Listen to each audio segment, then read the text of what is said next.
Shuyin Tarin Pögaloni Don Gada Shibshedu Chiluni Don Jurgu Dawsumbe Tebachu Nimuni Kangjin Pögi Gazal Hasalaya Chugasumgi Pömi Serga Yone Matu Sambachik Dungi Tone Gamar Zenzu Lango Che Rawang Galan Chebe Tuden Ting Trukjubatan Geje Bao Pomenimu Shunde Zegoteyin Pömiriki Lugu Tola Tibettv Tuzedi Jeden Shuve Zego Di Tolaya Tarin Kundun Kizowo Afrike Botswana Kikap Kisinzi Surba Kurwe Siritsi Kama Ian Kamacho Kugorda Je Chebena Yu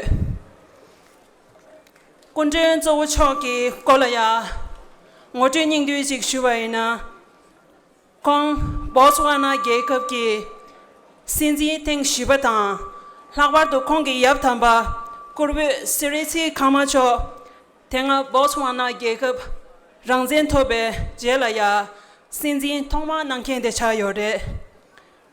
Tagananshingi, Kunjungi Konaya, Taring, Russia Capcom, Kalmik Jidun Jacob Gi Silin Shemba, Kusha Bua, Badmaif Choki Ube, Kugor Lengetan. Tagananshin Europe Jitun Tang, Germany, Canada, Yagar, Slovakia, Italy, Peru, Taiwan, Kenya, Lo Africa Je, Kyenge Kup Chukjigne, Trezo Tumitang, Gerik Tobaka Sumki, Choco Tomatang, Pedun Gabgawa Je, Peshuna Ye, Kunja number Yongla Yang, as we Mantang Ming on a Gas Shurana Shuyi.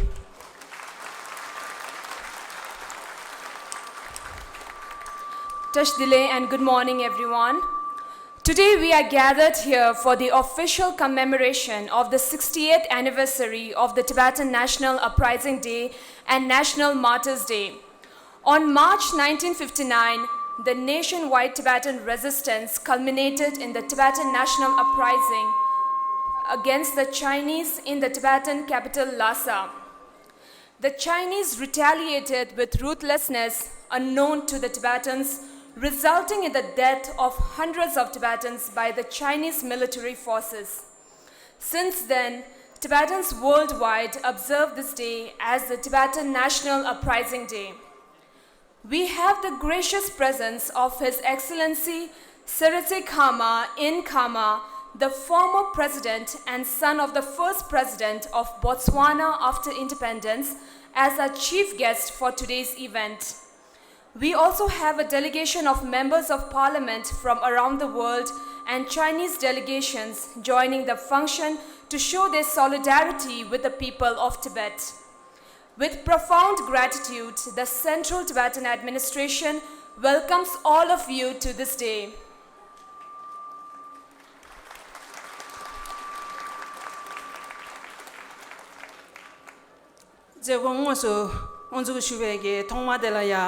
Tsangma Gusheng To Bande Sigyong Choki Pöge Gap Chembe Yadar Kanying Su Dingzu Nangap Pöge Doga Sokane Ngaru Tanche Pöge Gap Chembe Galutan Yaga Galu Pögu. I now request all the dignitaries and members of the audience to stand up for the Tibetan national anthem while the President, Honorable Dr. Lobsang Singye, hoists the Tibetan national flag.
Zerim Nibadela ya Changma Mutune Kushing to Pedang Pimitza Dun Che Jebeluso Longjutan Jeba Ludon Nankin Geje Pao Pomunamki Kadin Jetentang Nyangin Kudu Che Nyangin Angje Kamachigrin Shugyu. Let us now observe a minute of silence as a mark of respect for the Tibetan martyrs who have sacrificed their lives for the cause of Tibet. Ngangje Onzo Shuyin.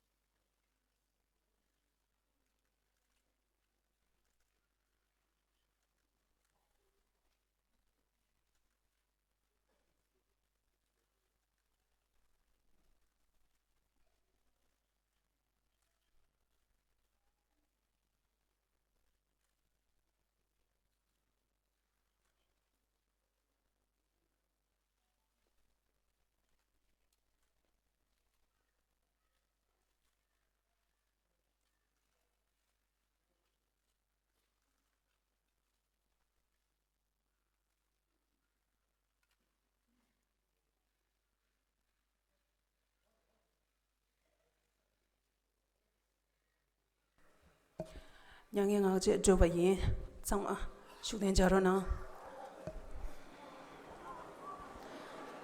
Zerim Sumbadela ya Pyogi Doga Chokbane Sumju Tenlo Bugyu. Artist of Tibetan Institute of Performing Arts will sing the national uprising song.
Pyoge doga chokwa tushinang. Dijela ya zerim shivadela. Pande pyoge man chitu chokzo pema jungne choke pyoge man chitu lenzoke sungshe nangyo. Honorable Speaker Pema Jungne will deliver the statement of the Tibetan Parliament in exile on the occasion.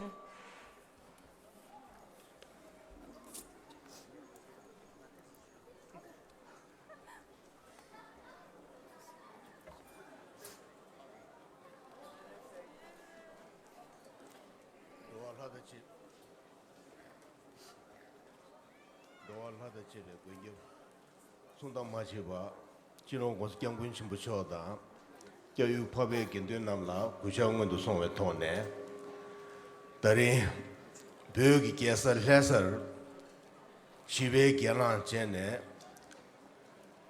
Lo Tuchuko to Yore, the Renza, the Ringi Ditola, Che Dunyene, Chigyu Nave Kundunzo, Kusho and Kanasho. Botswana ki sinju suba te deshin ki kekop de mine pebe troso tumi namba geri gi a kundo namba pimi tisu ki zesu namba te deshin shi ki jashi manzo sebe lobdu chela nye shuela jilu Nidon Game Chugu, Dawson Betze, Chudine, Beminamgi, Gana Wanzin Par, Shive Moguchene, Long Tuchukobe, Duzi Gajin Chayu.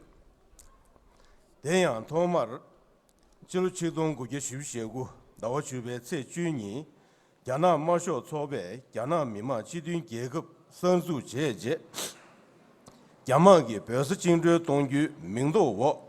Nan Zinzu ge Beso Yonzo, Hamsun Changu Zubere, Du Dene Sunde, Long Kulha Zam Ring, Gab De Pu Shunda, Wansa Kunden Jushiba Chimbu Choki, Yana Moshun Yam, Tremu Lamne, Ganyo Seto Bezun Rindu Che Yegan, Wansa Chodan, Pu Shunla, Gatur, Gatu Ganyam Mebe Ton Ne, Yamar Shungi, Ngapu Ngawan Jimiki, Gotibe, Pushungi, Tume Kuzab Sojun La, Zewan Wo, Judun Dunzen Chubdun Sebe, Yixer, Chidon Guyung of Jungaji, Dawangabe, Tseng Sasumi, Sadang Good Chubatan, Judun Dunzen Chubdun Nang, Marambe Cho Chigde, Kamar Shungi, Gundun and Keben Corner, Migwashi, Yimberson, Pushungi Kuzab Ngune, Mudu, Kamar Shunda, Tume Chadab Jega, Dunde, Masemba Mase, Hu Shunla, Judin, Dunzin, Judin Sevate,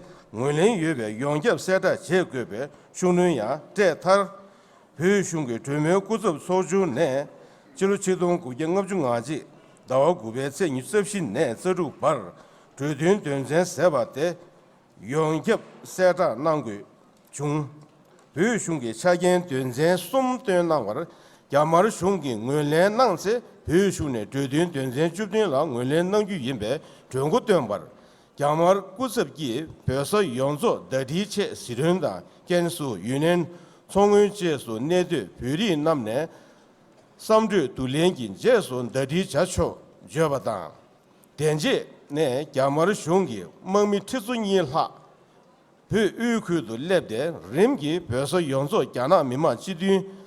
Jingzhou Mabungi, Damra Wo, Sude, Piola, Treme Jeju, Kochiga, Maber, Suetap, Chino, Goskangun Shimbuchone, Pimit, Misu Tajuri, Mionwadan, Judun, Nanse, Pudun, Nedun Ka, Ladar Yontap, Jegile, Judun, Dunzen, Judun Sever, Gavio Manan Tamechore, Rimgi Pio Nando, Yamangi Tanzen, Alem Mando Sombe, Mase, Mami Dada, Sony Chir, Bimi Kimsan Dagi, Sandu Penchi, Zenwangi, Yamala, Zimbu Chedu Jubada, Sandu, Ringon, Dub Ju, Barba Sogi, Bimi Sowa, Dobo Chimbu Danyu, Yunzen Dada Dene, Bimi Su, Mindube, Namyu La So, Wiki number Rimbe, Checher Songa Shin, Yamar Shunega, Der Babe, Bimi To, Damra Cheru Dande, Pu Shunda, Wansa Chogi, Goma La, Teju Chegu Zubada.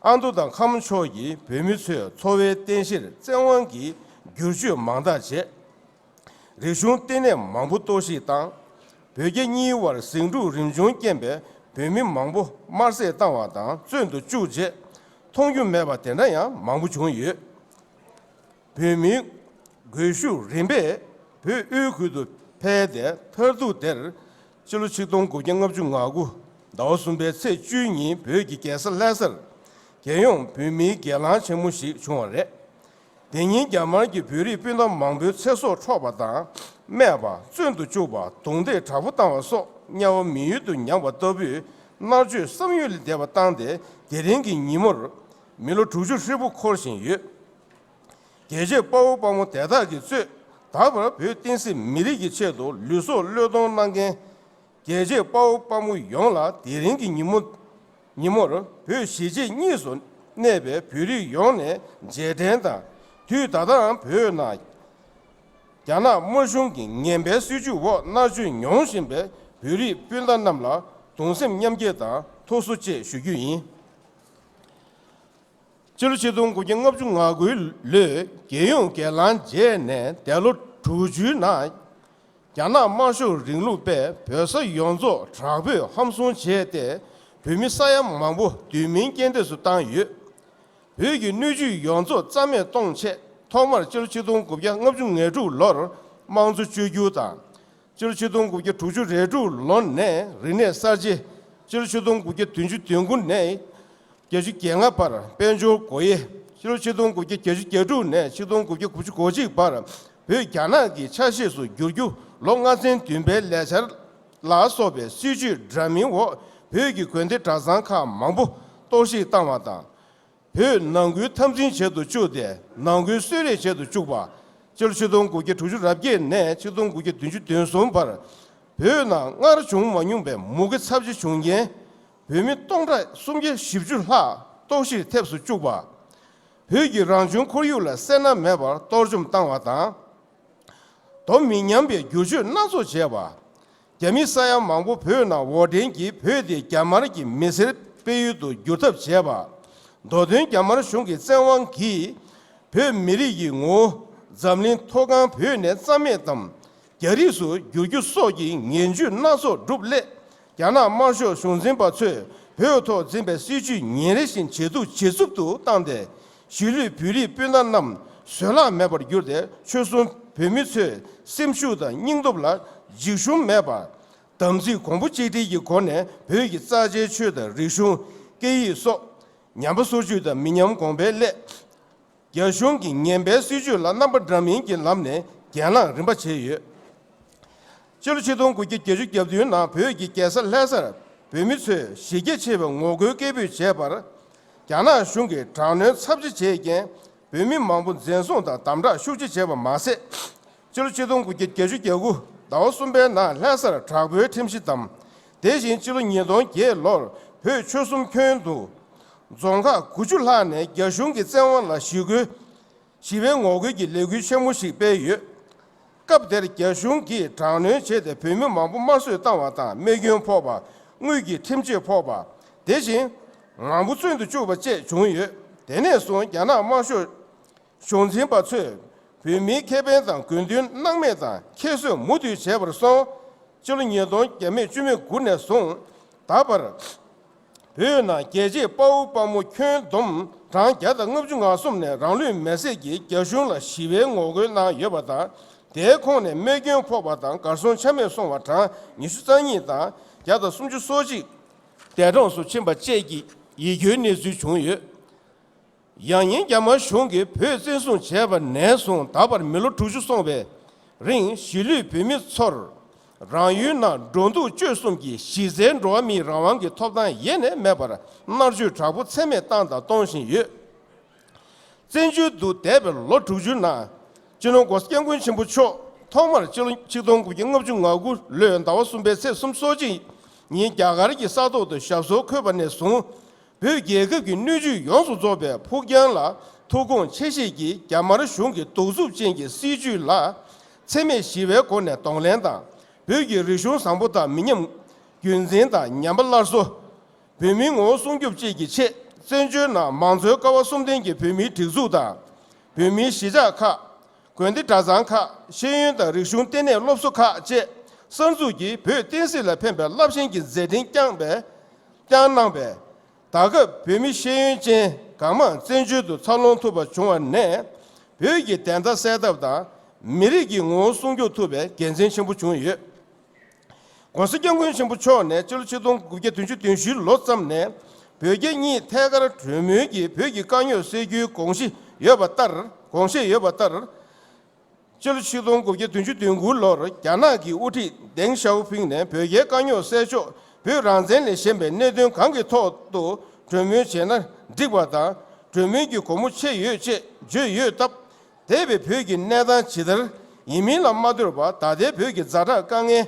Se Tubada, Pegeni, Maumbar, Pogan, Ringbur, Shidi Tune Yome, Koyan Geji, Nime Ume, Tablam Gitone, Pege Ganyo set up Gana Shunda, Tagar Gamugi Lamne, Tabshi Pezun Yugu, Nan Yu.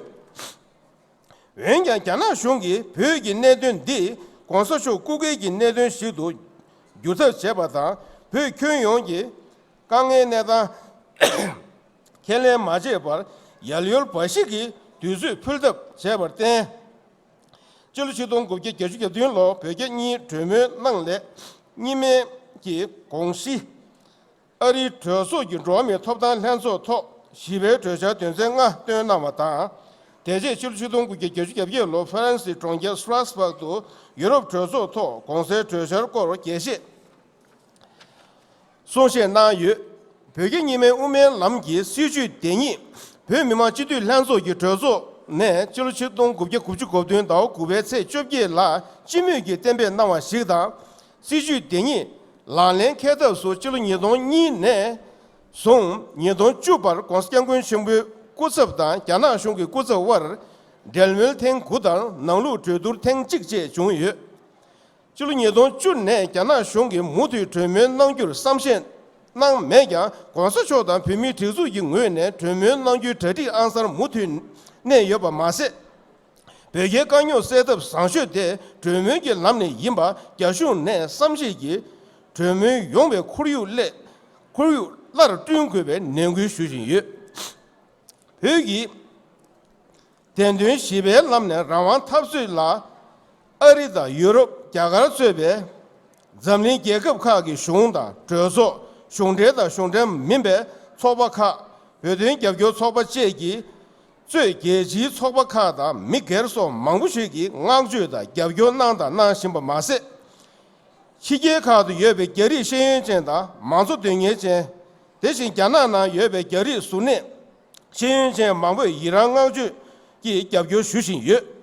Dente Zamlingam de Gazo Gi Zui, Chi Geka Manda Chigi. 这所看那别人说兄弟退休人不就图不中意，别那个那单钱咋着都有心呗，你最多是投入偏别，别那怕说容易听着 the Reciprocal Access to Tibet Act 啦，就是年度就给到中意别才就是你，而且这所公民交表点别那么大，就是年度就给到中意别才就是你，而且。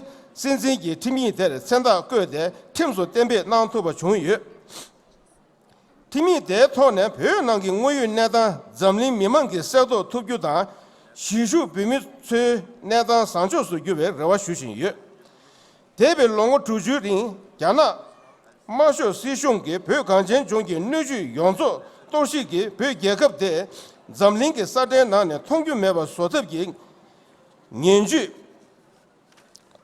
人民那所阶段全面讲，别世界艺术那边别没用呢，代表对于别人让往他做的每个给我的给人生，公司上不说明年军人给别人里面那玩的，他的那个说别电视，每日的这把全部那头把电呢，老出去这个别没吹，给他一把文人错把是赢，电呢做。 我是将军全部错的，别没给人那边发生水面的，过来军边带上了送，带领的各个地区，各地那边的这些，兄弟需求赢。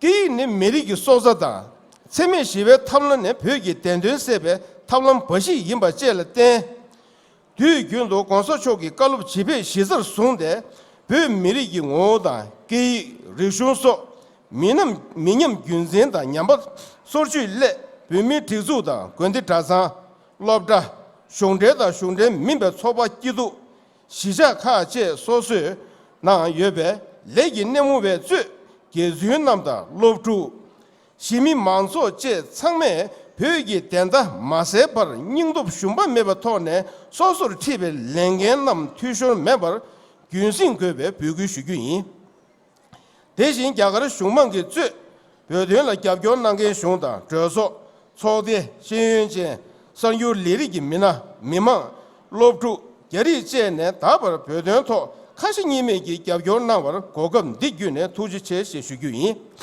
다들 진호 공수경군 신부초 고지샤베 개결 대행진 토기 시공 타다 륜기 조바다 배든 된다 유도세베 면든시규인 투체나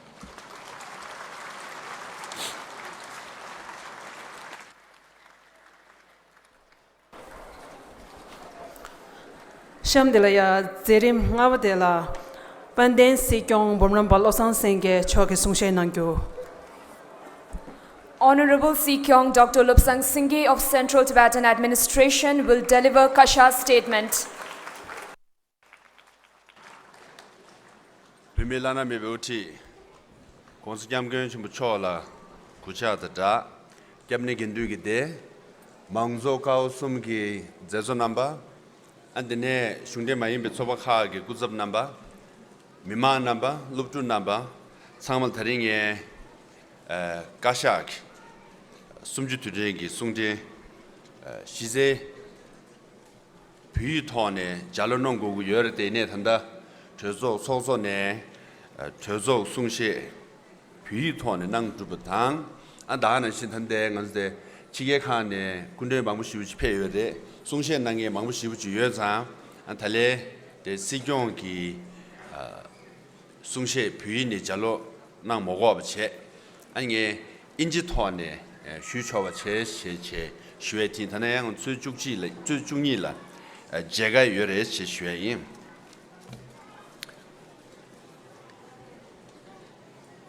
His Excellency, Seretse Kama and Kama, our chief guest for today's event, former President of Botswana, has taken the time and literally trouble to come all the way to Dharamsala to be with His Holiness Dalai Lama, to be with us, to stand up for democracy and human rights, and to support Tibetan people, for which, on behalf of all the Tibetans, I would like to express our deep admiration for your courage, for your principled decision to be with us. So thank you very much.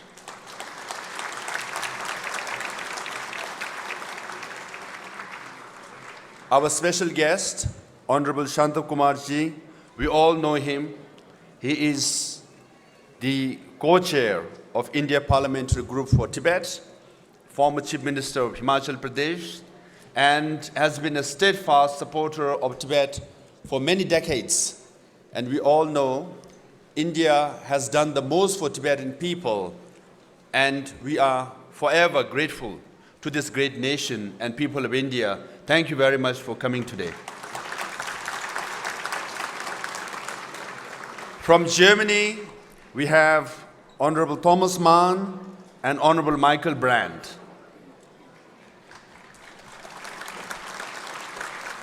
From Slovakia, we have Honorable Deputy Speaker of the Parliament, Lucia Duris Nikolsonova and Martin Polesic.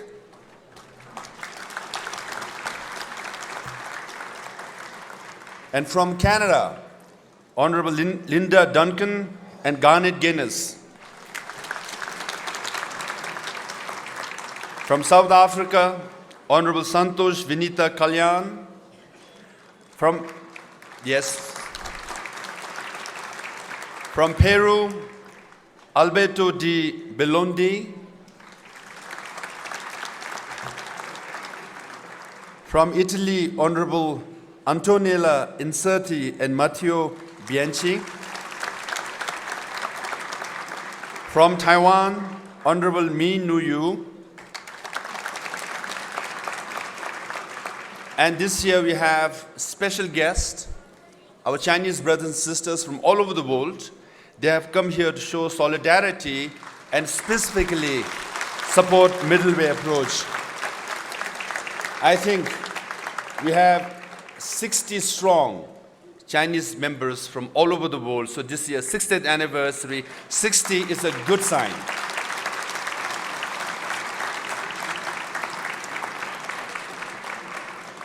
I had the privilege of meeting our delegation for the last few days, and I have been saying Dharamsala went through quite a cold, bitter winter. So normally, in the famous TV series, we say winter is coming, but with your presence here, we can say winter is going and the weather is good. As per Tibetan tradition, gods and deities are with us. Friends like you, our future looks bright and sunny. Thank you very much.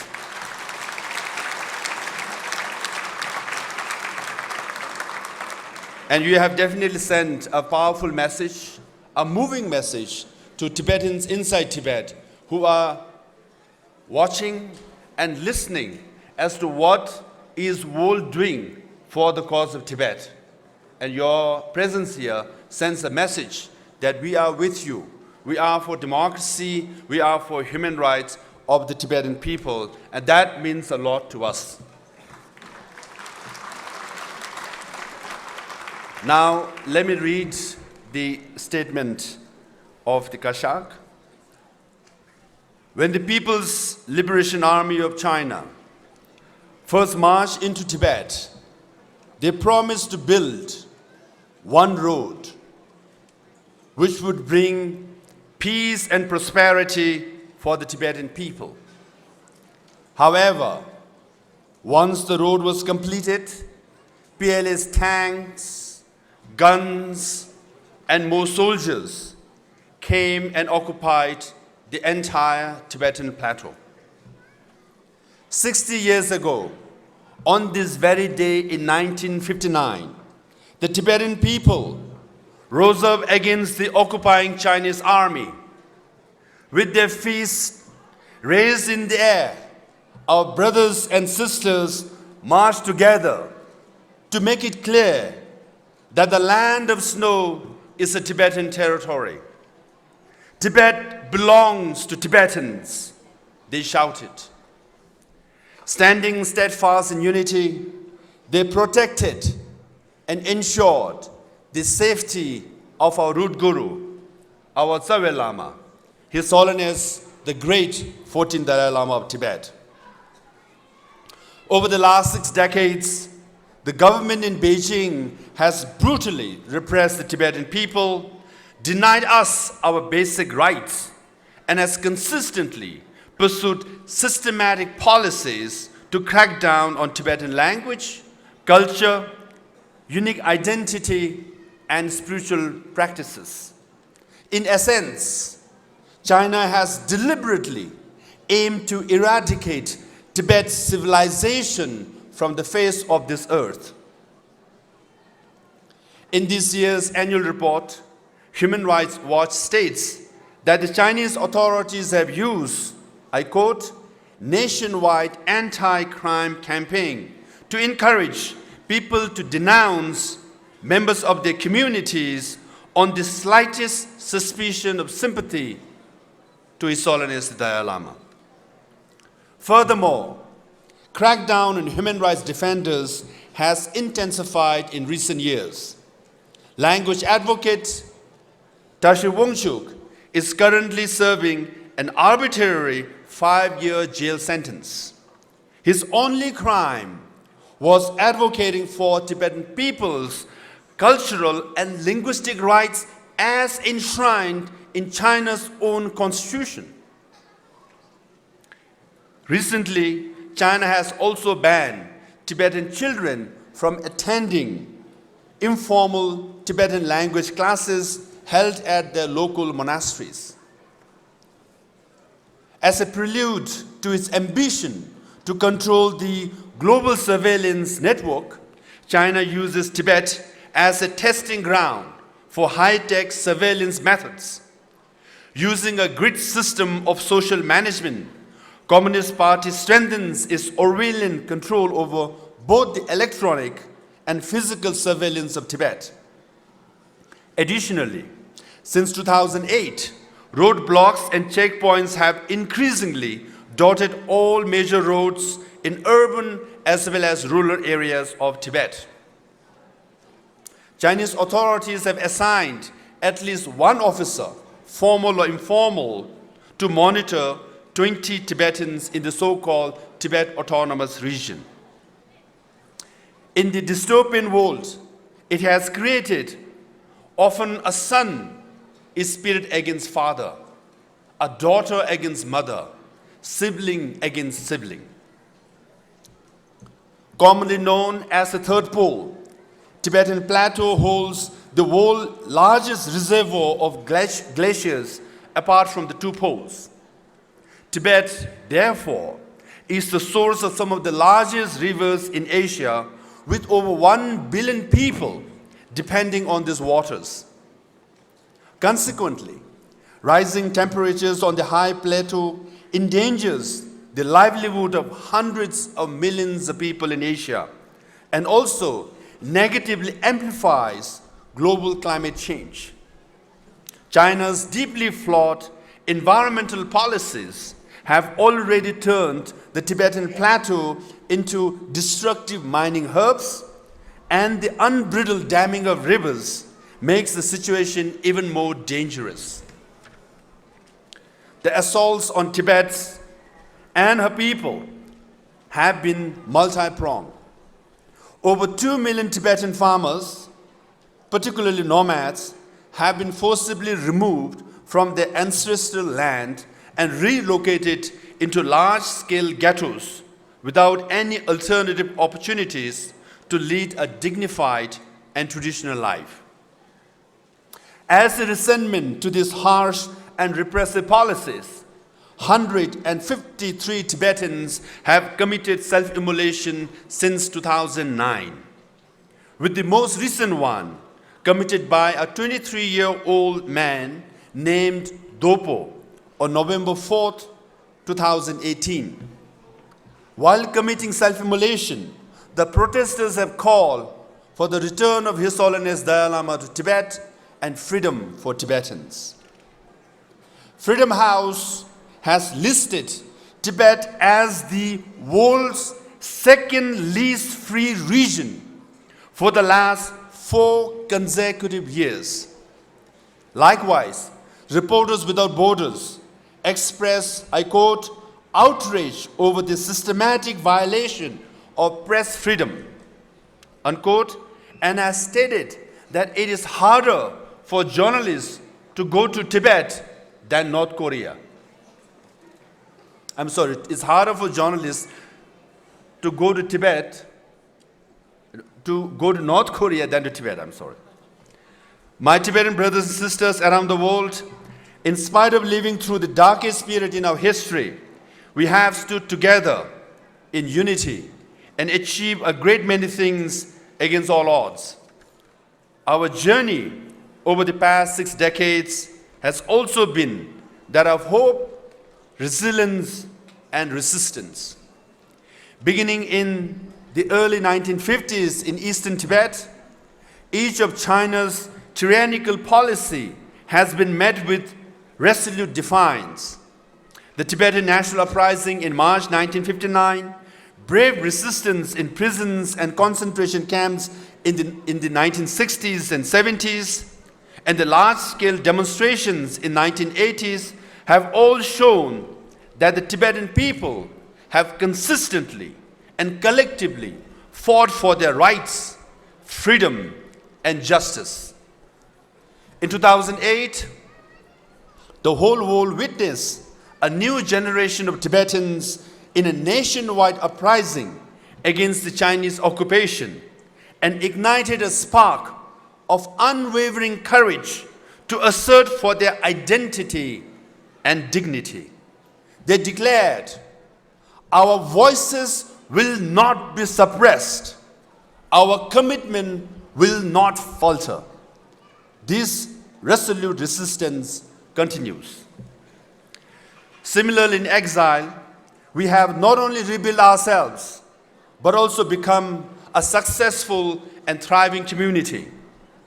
When our grandfathers and grandmothers first arrived in India 60 years ago, their fate was uncertain and their future unknown. But under the guidance of His Holiness Dalai Lama, they re-established themselves. Shovel by shovel and brick by brick, they built schools, monasteries, nunneries, and settlements. Families formed communities to sow seeds of hope in their cornfields. Men and women renewed their skills to weave carpets and pave a better future for their children. Through these institutions and communities, we have managed to restore and revive our language, culture, and most importantly, our identity.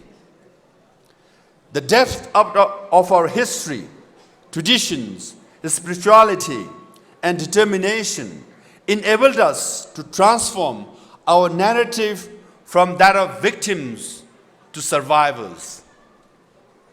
The strength of our cause and our ability to efficiently implement development programs over the decades have won us continued support and admiration from our friends, supporters, and aid groups around the world. Under His Holiness leadership, Central Tibetan administration has evolved into a robust democracy in exile based on the rule of law, gender equality, and universal suffrage. In 2011, His Holiness Dalai Lama devolved his political authority to a democratically elected leader. The CTA today represents the aspirations of Tibetans inside Tibet and Tibetans in exile scattered over 40 countries around the world. It oversees 71 Tibetan settlements, 276 monasteries and nunneries, 68 schools, having a literacy rate higher than many countries in South and Southeast Asia, hospitals, clinics, and old age homes. All of these institutions and centers cater to the needs of Tibetan refugees in India, Nepal, and Bhutan. Our 13 offices of Tibet serve as official liaison channels in as many countries. However, our success is not confined to our communities alone. The Tibetan freedom movement has garnered insurmountable international support with Tibet support groups in 54 countries and 40 countries hosting parliamentary support groups. Today, Japan hosts the largest all-parliamentary Tibet support group comprising of 90 members. Similarly, Czech Parliamentary Support Group for Tibet is the largest in Europe with over 50 representatives from both the Chamber of Deputies and the Senate. In 2018, some of the most powerful member states at the United Nations Human Rights Council called upon China to stop the gross human rights violations in Tibet. We are both inspired and encouraged by support for Tibet from countries like Australia, Austria, Belgium, Canada, Denmark, France, Germany, Japan, New Zealand, Sweden, Switzerland, United Kingdom, and the United States at China's third cycle of Universal Periodic Review at the United Nations Human Rights Council. Just as importantly, in December last year, the United States took an unprecedented step by passing the Reciprocal Access to Tibet Act. This bipartisan law denies entry to America to Chinese officials deemed responsible for restricting American officials and journalists' access to Tibet. The President of the United States further strengthened support for Tibet with the Asia Reassurance Act, which secures special economic support to promote and preserve Tibetan culture, education, and environmental conservation, as well as sustainable development. We are aware that the Chinese government pays only lip service to words like cooperation and dialogue. If indeed it earnestly believes that cooperation can bring world peace, it should renew its dialogue with the envoys of His Holiness the Dalai Lama. As we have stated repeatedly, the envoys are ready to talk and peacefully resolve the issue of Tibet through the middle way approach. Instead of looking to end the 60 years of repression in Tibet, the Chinese government has come out with a 0 and 100 strategy. Under this new strategy, zero news from international media and exiled Tibetans will be allowed into Tibet, and projects 100% official propaganda about Tibet to the outside world and Tibetan community in exile. Hence, we must remain vigilant. The Chinese government assumes that the issue of Tibet will fade with time. But our experience of over half a century makes us believe otherwise. The young Tibetans in Tibet experience repression and resistance, whereas young Tibetans in exile learn about freedom and democracy. Together, the young generation in Tibet in exile are determined in seeking truth and justice. This new generation of Tibetans is committed to preserving their unique identity and pursuing their dignity. They are prepared to carry forward the baton of the struggle until the Tibet issue is resolved. Ultimately, it is for the Tibetan people to decide their own destiny and that of Tibet. To honor and offer our deep gratitude for the support we have received for the last 60 years, the Kashak dedicated 2018 as the year of gratitude. Accordingly, we began with Thank You India and ended with Thank You America, with programs in many other countries around the world to express our profound appreciation to old and new friends. I once again want to thank our dear friends in India and around the world for their continued support. My friends, the tragic case of Tibet is a stark reminder of how much work is left to be done. 60 years of the occupation of Tibet and repression of the Tibetan people is far too long.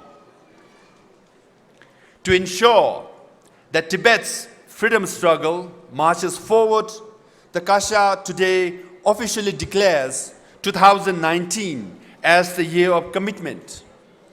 I want to call upon freedom-loving people of the world to commit to end oppression in Tibet and to commit to fight against impunity. To Tibetan people everywhere, let us continue our commitment to struggle for justice. Let us continue to strengthen our resilience so we can be united with our brothers and sisters in Tibet in freedom. Let us commit to the return of His Holiness, the great 14th Dalai Lama, to the Potala Palace in Lhasa, where he rightfully belongs. Long live His Holiness, long live Tibet, Pögyalo!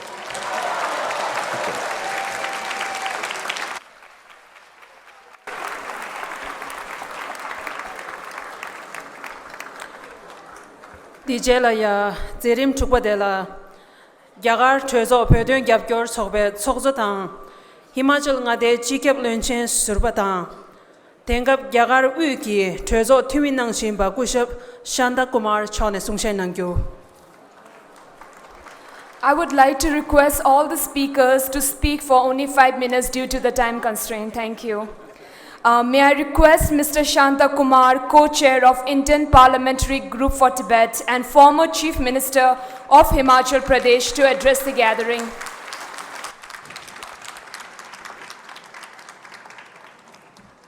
मंच पर विराजमान तिब्बत सरकार के अध्यक्ष आदरणीय लोकभूम सांगे जी, 13 अन्य देशों के प्रतिनिधि, उपस्थित बहन और भाइयों, first of all I welcome all the delegates of 13 Parliament here in Dharamshala, my hometown. My dear friends, you have come from other countries, but for me, you don't belong to other countries. The great sage, Rishi of Veda, they said, Vasudhaiva Kutumbakam. The whole universe is one family, one family. You are from my family or world community. I welcome you here. बहनों भाइयों, दुनिया के इतिहास की 2 घटनाएं सबसे अधिक दर्दनाक है, दुर्भाग्यशाली हैं। भारत आज़ाद हुआ और पाकिस्तान ने कश्मीर पर हमला कर दिया, हमारे कश्मीर का बहुत सा हिस्सा ले लिया। भारत जागा, हमारा जवान बढ़ा, हम पाकिस्तान को खदेड़ते खदेड़ते आगे पहुंचे और तब भारत की सरकार पंडित जवाहरलाल नेहरू ने मामला यूएनओ में दे दिया। यूएनओ ने कहा ठहरो, हमारी बढ़ती हुई फौजें ठहर गई, 70 साल से वही ठहरी हैं और कश्मीर हमारे लिए नासूर बन गया है। दूसरी घटना, तिब्बत दुनिया के अंदर स्वतंत्र देश के रूप में रहता था, चीन ने उसका आधिपत्य करना शुरू किया। चीन आगे बढ़ा, तिब्बत को अपने अधिकार में करने की कोशिश की। महामना दलाई लामा जी को पोटाला, लासा, तिब्बत छोड़कर भारत आना पड़ा। तब दुनिया के देशों ने भारत को कहा, अमेरिका ने कहा, अरे यूएनओ में जाओ, पूरी दुनिया समर्थन करेगी, बढ़ते हुए चीन को रोका जा सकता है। दूसरी गलती की, हम यूएनओ में नहीं गए। भाई और बहनों, एक गलती की तो उसकी सजा हम भुगत रहे हैं, एक गलती की तो उसकी सजा आप भुगत रहे हैं। छोटी सी गलती, लम्हों की खता की थी और सदियों की सजा पाई। मैं आज as a member of Indian parliament, as a convener of all parties forum of Indian Parliament, request all the countries of the world, all the parliament of the world, to mobilize public opinion, to request China to give justice to Muhammad Dalai Lama and people of Tibet. अपने विश्वास के मुताबिक जीना मनुष्य का मूलभूत अधिकार है। यह अधिकार भगवान ने दिया है, संविधान ने दिया है, यूनाइटेड नेशन ने दिया है। यह अधिकार तिब्बत को क्यों नहीं दिया जाता? और महामना दलाई लामा जी ने अब एक बहुत बड़ी बात कही है कि हमें स्वायत्तता दो, धार्मिक स्वायत्तता दो, भगवान चीन को सद्बुद्धि दे। और वो दिन आए जब आप तिब्बत के लोग अपने देश तिब्बत में वापस जाएं। बहनों भाइयों, परसों भारत में चीन के राजदूत का मुझे एक संदेश आया, मैं हैरान हो गया। छोटे से हिमाचल का छोटा सा शांता कुमार और दुनिया के बहुत बड़े देश चीन का राजदूत मुझे संदेश भेज रहा है। बहुत खुशी हुई, बड़ी रुचि से संदेश पढ़ा। 3 पैरे थे संदेश के। पहले पैरे में मेरा धन्यवाद किया था, मुझे कहा था कि चीन का एक डेलीगेशन दिल्ली में आया था, आपने उस डेलीगेशन के साथ बहुत अच्छी तरह से बात की। मैं पार्लियामेंट की एक स्टैंडिंग कमेटी का अध्यक्ष हूँ और उसी विषय की स्टैंडिंग कमेटी का डेलीगेशन चाइना से आया था। स्वाभाविक था, हमने रिसीव किया, बड़े प्यार के साथ उनके साथ घंटा बातचीत हुई। तो पहले पैरे में लिखा था, आपने हमारे चीन के डेलीगेशन का स्वागत किया, अब आपका धन्यवाद करते हैं। दूसरे पैरे में लिखा था, आप जब दिल्ली आएंगे तो मैं आपसे मिलना चाहूँगा। बहुत खुशी हुई, मुझे हैरानी भी हुई। और तीसरे पैरे में लिखा था कि हमें पता लगा है आप धर्मशाला में तिब्बत अपराइजिंग डे के कार्यक्रम में जा रहे हैं। तो लिखा था, मैं आपसे कहूँगा आप धर्मशाला के उस कार्यक्रम में ना जाएं, क्योंकि उससे चीन की एकता को संकट पैदा होता है, खतरा पैदा होता है। मैं इतना ही कहना चाहता हूँ, चीन दुनिया की एक बहुत बड़ी ताकत है। मैं तो छोटे से हिमाचल का छोटा सा व्यक्ति हूँ, लेकिन मैं एक बात कहना चाहता हूँ, मुझे कहाँ जाना है कहाँ नहीं जाना है ये चीन नहीं बताएगा, दुनिया की और कोई ताकत नहीं बताएगा।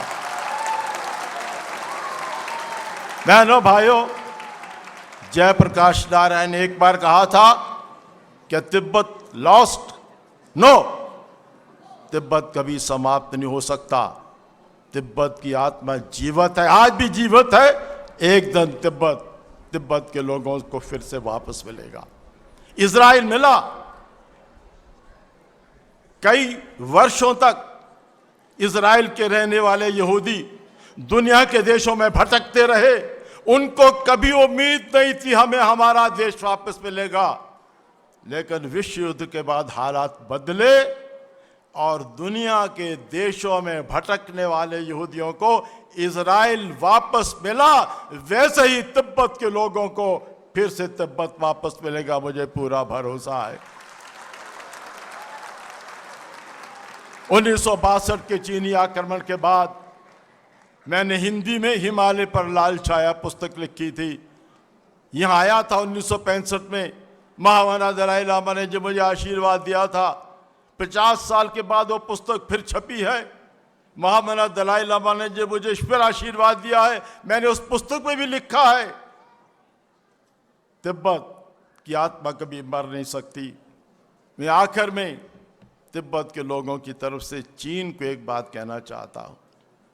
तिब्बत के लोग आज परेशानी में हैं, अपने देश से बाहर हैं, संघर्ष कर रहे हैं। चीन दुनिया की बहुत बड़ी ताकत बन गया है। मैं तिब्बत के लोगों की तरफ से चीन को एक बात कहना चाहता हूं, और वो बात उर्दू के एक शायर की 2 पंक्तियों में। उस शायर ने शायद तिब्बत की स्थिति को देखकर ही लिखा है। आज तिब्बत के लोगों के थोड़े बुरे दिन हैं, तो उसने लिखा है, ऐ बुरे वक्त जरा अदब से पेश आ, ऐ बुरे वक्त जरा अदब से पेश आ, वक्त नहीं लगता वक्त को बदलने में, वक्त नहीं लगता वक्त को बदलने में। मुझे विश्वास है वो दिन आएगा, विश्व इतिहास के अंदर वो दिन आएगा जब तिब्बत के लोगों को उनका बुनियादी अधिकार, भगवान का दिया हुआ उनका बुनियादी अधिकार प्राप्त होगा। मैं एक बार फिर से आप सबका यहाँ पर तिब्बत अपराइजिंग डे पर, जिस दिन तिब्बत के लोगों ने संघर्ष करना प्रारंभ किया और उसके बाद महामना दलाई लामा जी को यहाँ आना पड़ा, उस दिन के इस कार्यक्रम पर आपका स्वागत करता हूँ।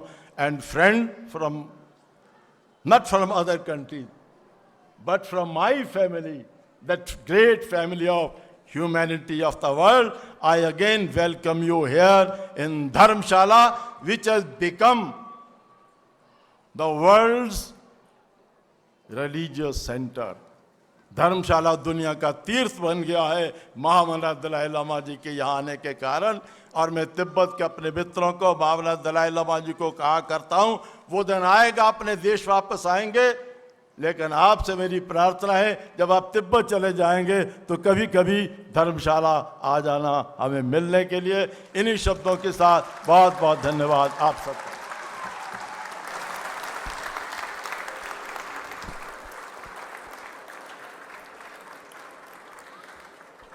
Zerim Dumbadelaya, Europe Tunsoki, Trezo Tumitan, Europe Trezo Opedun Tobetozo, Kuship Thomas Mann, Sean Sungshenangu. May I request Mr. Thomas Mann, members of European Parliament and President of Tibet Interest Group to address the gathering. Tashidile. Dear Tibetans, Tibetan supporters, Lobsang Sangay, the high-ranking excellencies here from Botswana, from India, from other parts, and of course my colleague from different parliaments in the European Union, in Europe, South Asia, South Africa, Northern America, Latin America, and of course the members of the organizations and the media and wherever you are here to demonstrate your solidarity with the people of Tibet. Today we come together for this special day, the commemoration of March 10 as the 60th anniversary of Tibetan uprising against China in Tibet. We demonstrate our solidarity with the Tibetan people inside Tibet and in exile. I'm deeply honored to be welcomed here again in Dharamsala. For me, it's the 5th time to be here. The activities of the Tibet Interest Group in the European Parliament are an expression of our continued and consistent support for Tibet. We fight for human rights and for freedom. For 17 years, I have the privilege to be the leader of the European parliamentarians who support the middle way approach of His Holiness the Dalai Lama. Our Tibet Interest Group unites members from different European states and different political groups. We don't always have the same opinion, but in the case of humanity, we are united in the European Union. We support the Tibetans who are chased, suppressed, and suffering. Our work has shown visible results and keep us motivated to continue being advocates for Tibetan rights with our solutions, with our special reports, with our hearings, and also our manifestations and the conferences which we had. We support the Tibetan cause by informing MEPs and the Council and the European Commission and the public about the torture and the illegal imprisonment. We invite high-ranking experts from all over the world, former Tibetan prisoners, monks and nuns, of course scientists, professors and people from the media to inform about the political situation, about the environment, about the deficits of human rights and unacceptable living conditions. And we cooperate with other parliaments all over the European Union. We organized 150 TIG meetings over the last years. This is one of our records. In September 2016, we celebrated the 7th International Conference of Tibet Support Groups in the University in Brussels. 250 participants from more than 50 countries, they joined us in the remarkable event, including His Holiness and the Sikyong Lobsang Sangay. 1 week later, the Dalai Lama had a speech in front of the Foreign Affairs Committee in the European Parliament in Strasbourg in France. In January last year, we organized the conference Middle Way, the only viable solution for Tibet, joined by Dr. Lobsang Sangay. The evening before, he visited us in our TIG meeting to discuss the ongoing human rights violations in Tibet. And on the 10th of March 2018, I participated in a demonstration, Europe Rally for Tibet in Geneva. On the 59th Tibetan National Uprising Day, we had more than 3,500 people assembled to demonstrate the solidarity with the Tibetan people, and we had speeches in front of the Human Rights Council, one of the very most important addresses for human rights worldwide. On the 19th of June, we gathered together as every year to celebrate the birthday of His Holiness with MEPs, members of TIG, and the local Tibet support groups and the representatives of several political discussions. And in November last year, organized the conference on access to Tibet and the principle of solidarity with more than 100 participants, including the president of ICT, Matteo Mecacci, members of national parliaments. The conference took place again in Brussels. And in my constituency, I had the privilege to meet His Holiness on the Congress with Peace Nobel Prize winners in Darmstadt, together with him, 2,500 guests in Darmstadt, together with Lech Walesa from Poland, together with Rebecca Johnson for the initiative to abolish nuclear weapons. And the last example, on the 9th of May last year, our Europe Day, members of the TIG board met His Holiness here again in Dharamsala. He emphasized the role of the European Union as an important voice for human rights in the world. We discussed the critical developments and, of course, the awful right-wing movements in member countries. Despite the conflicts within Europe and beyond, the Dalai Lama is strongly convinced of the important role of the European Union. He stressed the fact that Europe more than ever needs to act together in an increasingly insecure world. Tibet is and must be always on the agenda of the European Union, of the agenda of the European Commission, and of course of the European Council, and not only in our Parliament. We have to do the utmost to raise awareness about urgent developments. Just next week, I will be hosting another conference on the re-education camps in China and the persecution against minorities. We will keep on fighting for the rights of all the Tibetan people. And we are behind the middle way approach and the dialogue between the envoys of His Holiness the Dalai Lama in China and the protection of Tibetan culture, Tibetan religion, Tibetan language, and Tibetan identity. We prove our persistence as a strong voice for human rights. Long live Tibet, Tashi Delek.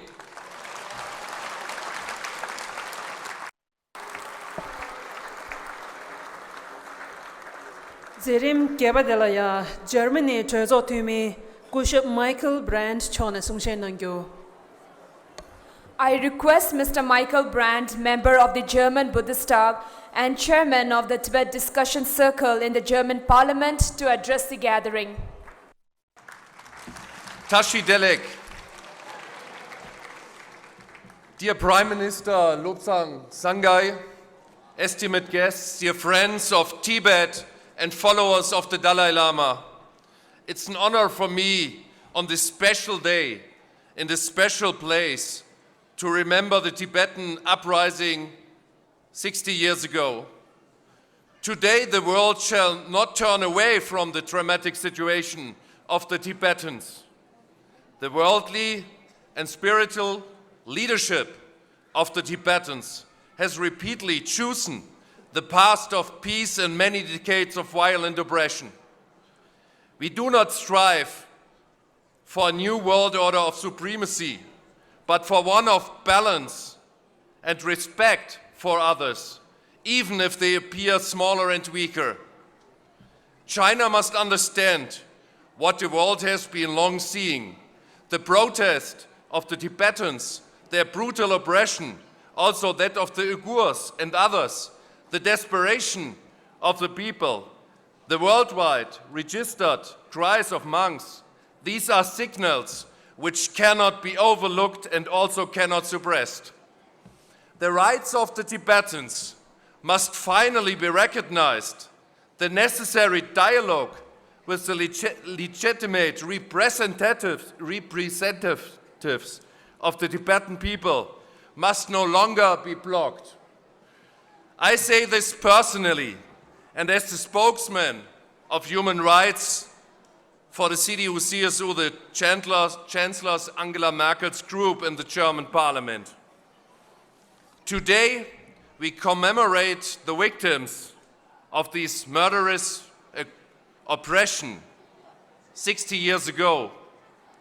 We think today of the Tibetans in Tibet, and today, 60 years later, this is a day to thank. I would not only like to thank Your Holiness the Dalai Lama from the bottom of my heart for his shining example worldwide of the great, unique spiritual leadership of the Tibetan people in such a difficult time. I would not only like to thank Lobsang Sangay for the careful action for democracy and human rights in difficult times. Thank you, my friend. I also want to make a promise. It will be a short time span in those thousands of years of this impressive culture, and it will survive the attempt of culture oppression and the massive violation of human rights. Tibetans are not aggressive towards others. There's no reason to be aggressive towards Tibetans.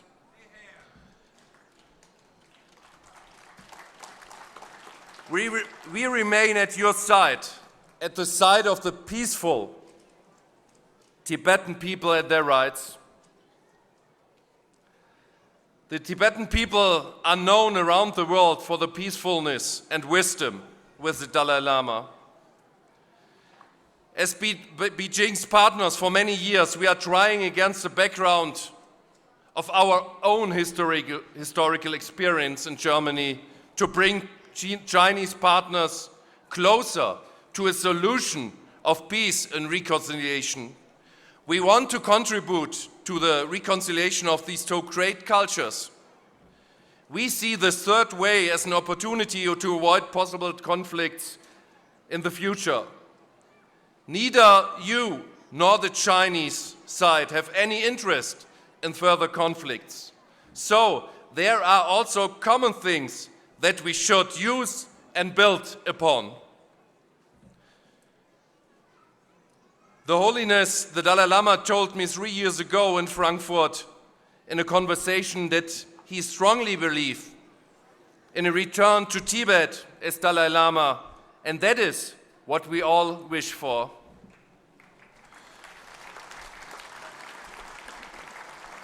We all want to improve the situation for Tibetans, for the benefit of the people there and for peace in the region and our common planet, which we all together need. During his last visit to Berlin, the elected Prime Minister of the Tibetan government in exile, Lobsang Sangay, told me that in autumn 1989, shortly before the fall of the Berlin Wall in my country, the then German foreign minister said in an interview that this artificial border in Germany would fall someday, but that he himself would not believe to see it. My hometown, it's called Fulda, which lies at the very heart of Germany. The former Fulda Gap was the hottest point in the Cold War. Here, the so-called Iron Curtain ran through Germany and through Europe. Here, there was barbed wire and shooting orders. As a little boy, I simply could not understand that I was not at all possible to simply go to the people on the other side of the fence. The Iron Curtain, the border considered insurmountable, disappeared more quickly than expected. German history has shown that oppression does not work in the long run, but that freedom prevails in the end. We will continue to work together to ensure that the rights of Tibet are recognized both nationally and internationally. This optimism is what I wish to convey to you today. I'm sure that the strong and proud Tibetans will survive this crisis. We will not forget Tibet, and we will remain alongside the Dalai Lama. We respect this great culture and do express our sympathy and solidarity for this peaceful and oppressed people. Thank you for your hospitality in these days. And I'm really happy and thankful that so much friends all over the world from different parliaments are coming today to Dharamsala. And I want to thank you for your heart heat. Thank you all so much. The Tibetans are hope for the whole world. The Tibet people are great. All the best to the Dalai Lama. All the best to Lobsang Sangai. All the best to the Tibetan people. Thank you. Thank you.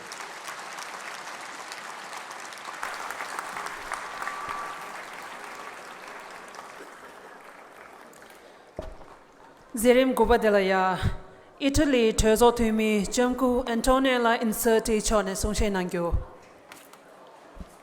I request Ms. Antonella Inserti, House of Representatives, Italy, to address the gathering.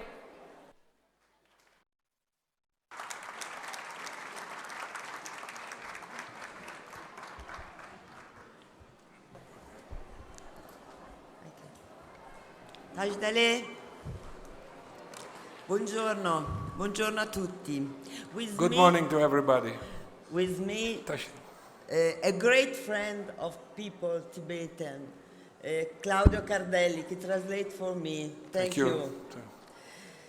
Buongiorno a tutti, saluto tutte le autorità presenti. È un grande onore essere qui di fronte a tutti voi. È un enorme privilegio questo invito. Vi siamo molto grati. It's a great honor and a privilege to be here in front of you all. We are very grateful to all of you for this invitation. Thank you. Penso di interpretare la emozione forte e il sentimento di gratitudine per tutti voi. Insieme a tutti i miei colleghi, a partire da Matteo Bianchi, che siede con me nel Parlamento italiano. I think to interpret this feeling of gratitude for all, for this situation, for all of you, along with my colleague, Onorevole Matteo Bianchi from Italian Parliament. Siamo qui come persone, prima di tutto, come vostri fratelli e vostre sorelle, ma anche come rappresentanti di comunità che vi sono molto vicine. We are here first of all as human beings, but also as a representative of community. They are very close to you and to your issue, to your cause. Che conoscono e condividono le sofferenze del popolo tibetano, segnato da lungo tempo da enormi privazioni. This community knows very well the situation of the Tibetan people and share the pain and the suffering of you. They know very well the situation. Una vicinanza, testimonianza dalla nostra presenza qui oggi, in questa giornata molto speciale. This friendship is witnessed by the presence of us here today in a very special day. In una data, il 10 marzo, che segna i 60 lunghi anni dell'allontanamento drammatico dalla vostra terra a causa della repressione cinese. The date of 10 of March that sign the depart from your own country, a cause for the repression and invasion of the Republic of China, People's Republic of China. l'esilio, la privazione dei più elementari fondamentali diritti umani, beni che per noi, per voi, sono irrinunciabili. The exile and the privacy of the human rights that are impossible to renounce for all of us. In questi lunghi anni molti uomini e molte donne si sono sacrificati, hanno perso la vita, hanno visto distruggere la loro terra, sono stati perseguitati. In this year, many people from Tibet sacrificed their lives. They fight for the freedom and they see their sacrifice useless. Ma ciò che trovo straordinario è che nonostante queste difficoltà, voi, il popolo tibetano, è riuscito a conservare forza e coraggio. But what I feel is extraordinary that nevertheless, and also as this suffering, you, Tibetan people, you are able to keep your identity alive. È stato determinato a tenere viva i propri valori come la compassione. Your values as compassion. E ovunque si sono insediati nel mondo hanno continuato a promuovere la tradizione culturale e spirituale. And in every place in the world you have been, you have continued to preserve your tradition and your own identity. Un'opera che continua anche nella generazione nuova. This is also supported by young generation as we. E anche se non c'è una soluzione politica oggi, And so there is not a political solution today. quest'opera che avete fatto This è work- un'opera che ha avuto successo This work that you have continued had a great success. e dimostra l'investimento straordinario sull'educazione, sui ragazzi come abbiamo And visto is ieri. demonstrated by the extraordinary investment on education, as we saw yesterday in Tibetan Children's Village. Mantenere la propria tradizione nella modernità. To maintain its own tradition in the modernity, in the modern world. Avete saputo essere quella via di mezzo, una luce in mezzo a tante ombre che attraversano il mondo. You have been able to be in that middle way, a light among very shadows that are today in the world. E questo è stato possibile grazie a Sua Santità, la vostra guida, il Dalai And Lama. this has been possible thanks to His Holiness the Dalai Lama, your guide, your leader. Una guida non solo spirituale, non solo politica, ma morale e spirituale. But not only spiritual and political leader, but also ethical and moral. Che è stata una speranza non solo per voi, ma per il mondo, per molti popoli del mondo. This is a hope not only for Tibetan people, but also for the people of the entire world. E che di fronte alle privazioni dei diritti umani And in front of the privation of the human rights, è risultata più potente di altre molte violenze. has been more powerful than many other violences. È la verità che ha saputo trasmettere la vostra guida, il Dalai Lama. This is the truth that your leader has been able to spread around the world. Ha saputo parlare il linguaggio più potente che è quello della non violenza. He was able to speak the more powerful language that is the one of non-violence. Non solo a beneficio di voi, popolo tibetano, Not only for you Tibetan people, ma per il mondo intero, For the- compresi i cinesi. for the entire world, including the Chinese people. Lo hanno compreso tante personalità del mondo, tanti membri del Parlamento del mondo, a cominciare da noi, quello europeo. Many personalities in the world have understand this message, including us from the Italian Parliament. Tante organizzazioni che sono presenti oggi, associazioni che hanno sostenuto in questi anni il popolo tibetano. Many associations, NGO that are present today that in the years have supported the Tibetan cause. Hanno lanciato e continuano a lanciare appelli per una soluzione possibile e reciprocamente accettabile. They propose daily, day by day, appeals to a possible solution that acceptable for the both parts.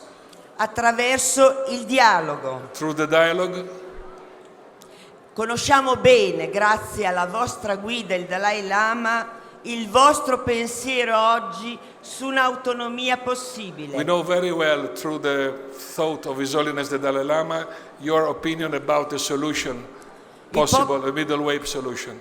Il popolo tibetano sa e conosce profondamente il valore della democrazia e del dialogo. The Tibetan people knows very well the value of democracy and dialogue. Eppure, anche se non ci sono ancora risposte positive, noi dobbiamo continuare insieme a voi questa azione.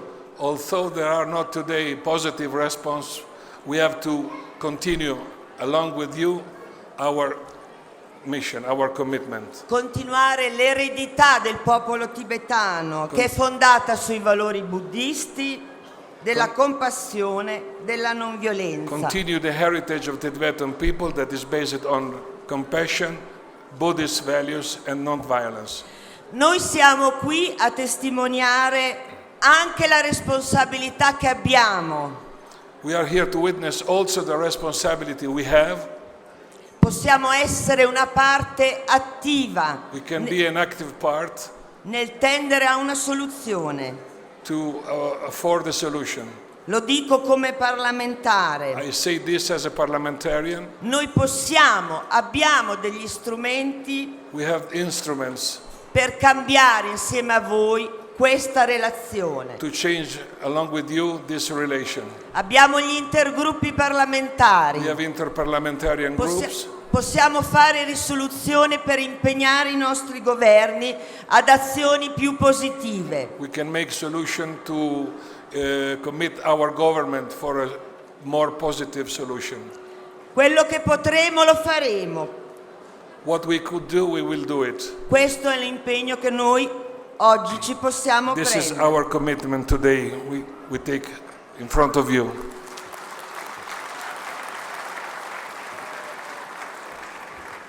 Concludo dicendo che sia pace, questo è l'augurio che noi vi facciamo, che sia pace e giustizia per il popolo tibetano. I finish my intervention saying that I would like to be peace for you all and E vorrei anche salutarvi con una preghiera che spesso ricorda il Dalai Lama. I want to greet you with a short prayer that often His Holiness remember. Finché durerà lo spazio Until will be the space e finché rimarranno gli esseri umani, and until will be human beings, fino allora until then possa rimanere anch'io I could only be here a scacciare la sofferenza nel mondo. to fight the suffering in the world. Con questo vi saluto. Thank you very much. Thank you. Nazo troppo in Italia, troppo garanzi in.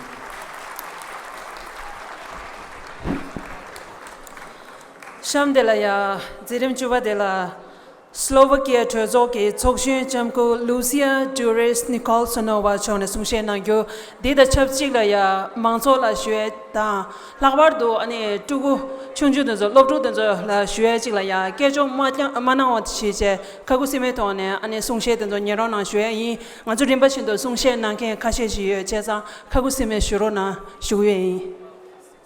I once again request all the speakers to please stick to the 5 minutes time limit due to the dearth of time.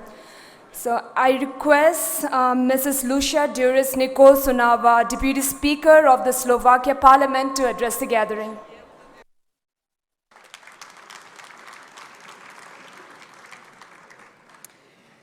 Dear Mr. Speaker of the Tibetan Exile Parliament, dear Mr. President of the Tibetan Exile Government, honorable guests, dear friends, Dash Telek.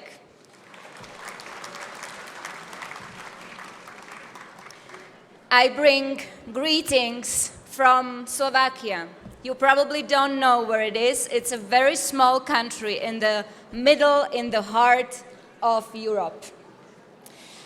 I came here along with my dear colleague and friend, Mr. Martin Poljacek, who also came from Slovakia, to bring you greetings. My colleague and I came here as your friends. We came here as friends of His Holiness, whom we've met on a couple of occasions when he was in Slovakia. We came here as friends of our dear Lobsang. We came here as friends of your beautiful country of Tibet. And we came here as friends of democracy and human rights.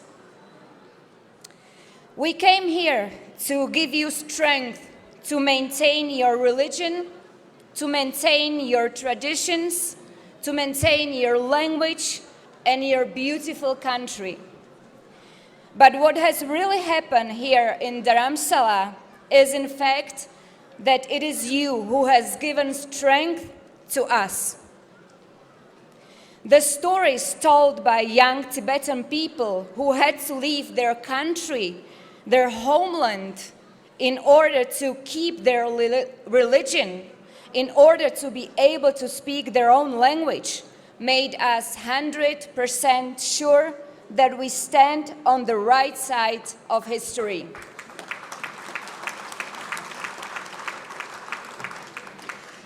Those stories need to be heard. The world needs to know what strength and courage does it take to walk through the huge mountains of Himalaya barefoot, starved, and freezing cold in order to keep your own identity. We have seen real beauty and hope in the smiles of your children in the TCV, and in the faces of their teachers. We have seen the determination to lead the new generation of Tibetans to their better future. We have seen the beauty of your art performed by your singers and dancers. And I must say, I saw some similarities with our well-known traditional dances, and we should definitely get them together at some point so they can perform together.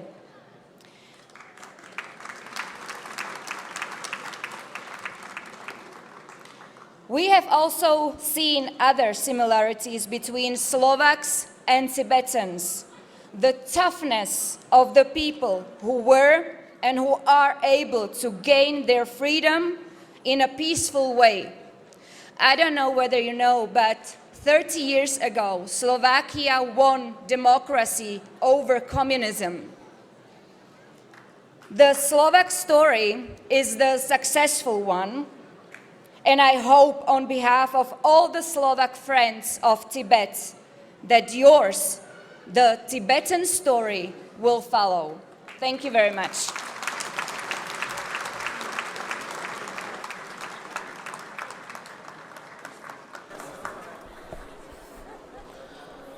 Tijelaya zerim chukchik de la Canada chezo tumitan chezo pedun chobe chokzo Kushab Garnet Genius Chone Sungshe Nangyo.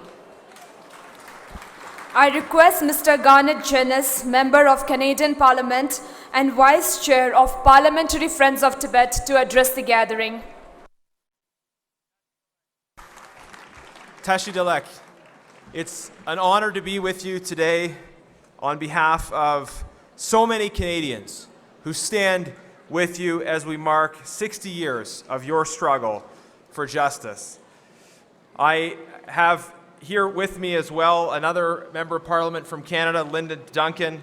Linda and I are members of different parties. We stand here together in strong support for you and your pursuit of justice, and we stand in solidarity with you. I want to share about how Canada is supportive of your struggle. Before I was elected, I served as staff to former Prime Minister Stephen Harper, who hosted His Holiness the Dalai Lama and who brought 1,000 Tibetan refugees to Canada from India, who form part of a large, growing, aware, and politically active Canadian Tibetan community. Our leader, the leader of my party, has endorsed the middle way approach, and members of the Parliamentary Friends of Tibet from all parties recently had an opportunity to hold officials from the Chinese government accountable at our Foreign Affairs Committee on the issue of Tibet. We challenged them on the whereabouts of the Panchit Lama, on the issue of language rights and Tashi Wangchuk, And we raise these issues in an all-party way, in a direct and fearless way, to hold the People's Republic of China accountable for the abuses in Tibet. So we and members of all parties, all Canadians, stand with you in your struggle. We're here today to call for, thank you. We're here today to call for a solution. The Tibet Solidarity Movement has always been solutions-oriented, seeking dialogue as a means to bring about the middle way approach, genuine autonomy for Tibet within the framework of the Chinese Constitution. What has drawn me and so many others to your struggle is the way it is carried out, not with anger or bitterness towards anyone, but with a spirit of open-handed pursuit of justice and reconciliation. It is easy for people who have been victims of injustice to think that the pursuit of justice is incompatible with the pursuit of reconciliation.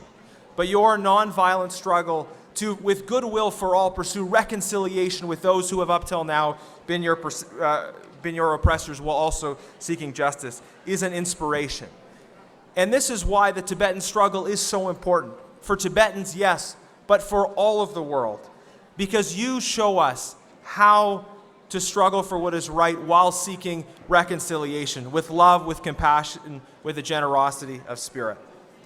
We see in Canada how this pursuit of dialogue, of genuine reconciliation and justice is met with fear and trembling by representatives of the People's Republic of China, representatives who have recently tried to suppress, in a particular way, freedom on university campuses through a campaign of harassment against a Tibetan Canadian who was elected president of a student union, and through efforts to disrupt an event organized by Muslim students raising attention to the plight of Uyghurs.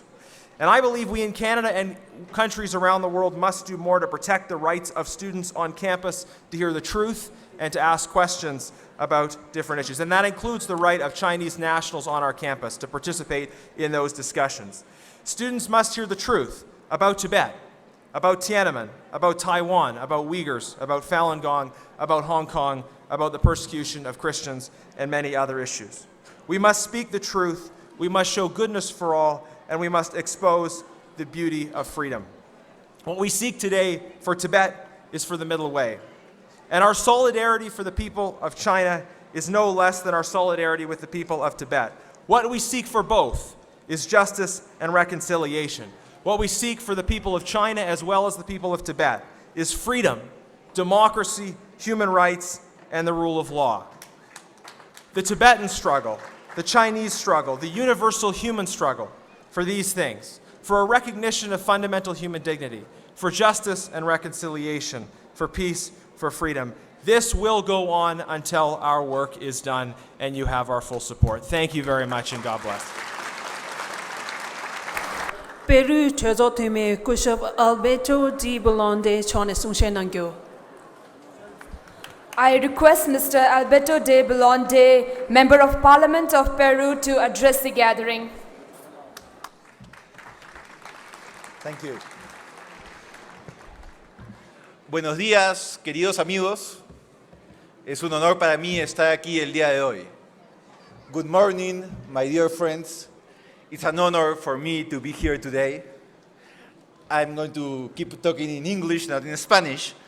And today, I woke up remembering my childhood. I was born in the middle of an internal conflict in my country caused by domestic terrorism. A lot of people suffered, a lot of people died, a lot of people disappeared. And through the years, we started losing hope. We thought that this dark night will be forever. We almost lose hope, but we didn't. Hope was the tool we have to stay together. Hope was the tool we have to fight.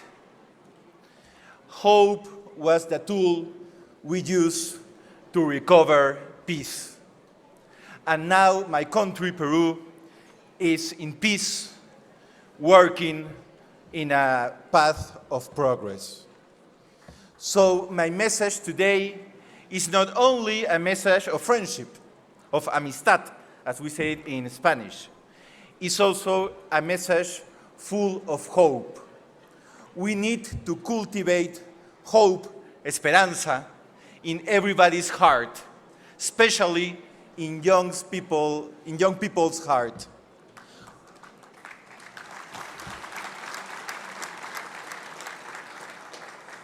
Because hope is an energy, the energy of change.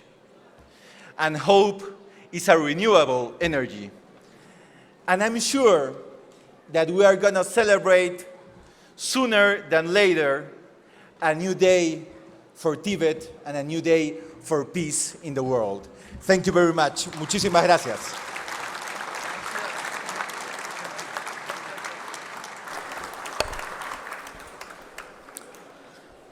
Zerim Jokson Badelaya, Tevin Chezo Tumi Jumku, Menu Yu Chona Sumshin Nangyo. I request Ms. Minu Yu, Member of Parliament of Taiwan, to address the gathering.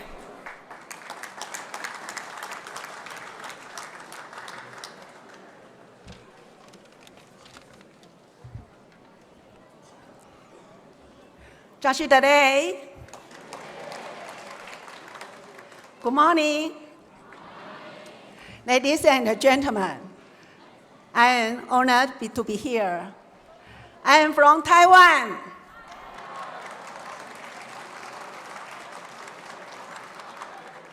I am the legislator of Taiwan ruling party, Democratic Progressive Party.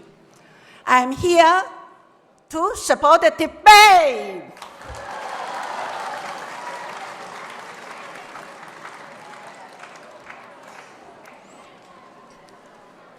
Our party's Secretary General Luo Wenjia will join the rally of Tibetan Uprising Day in Taiwan this afternoon later to show our support for Tibet.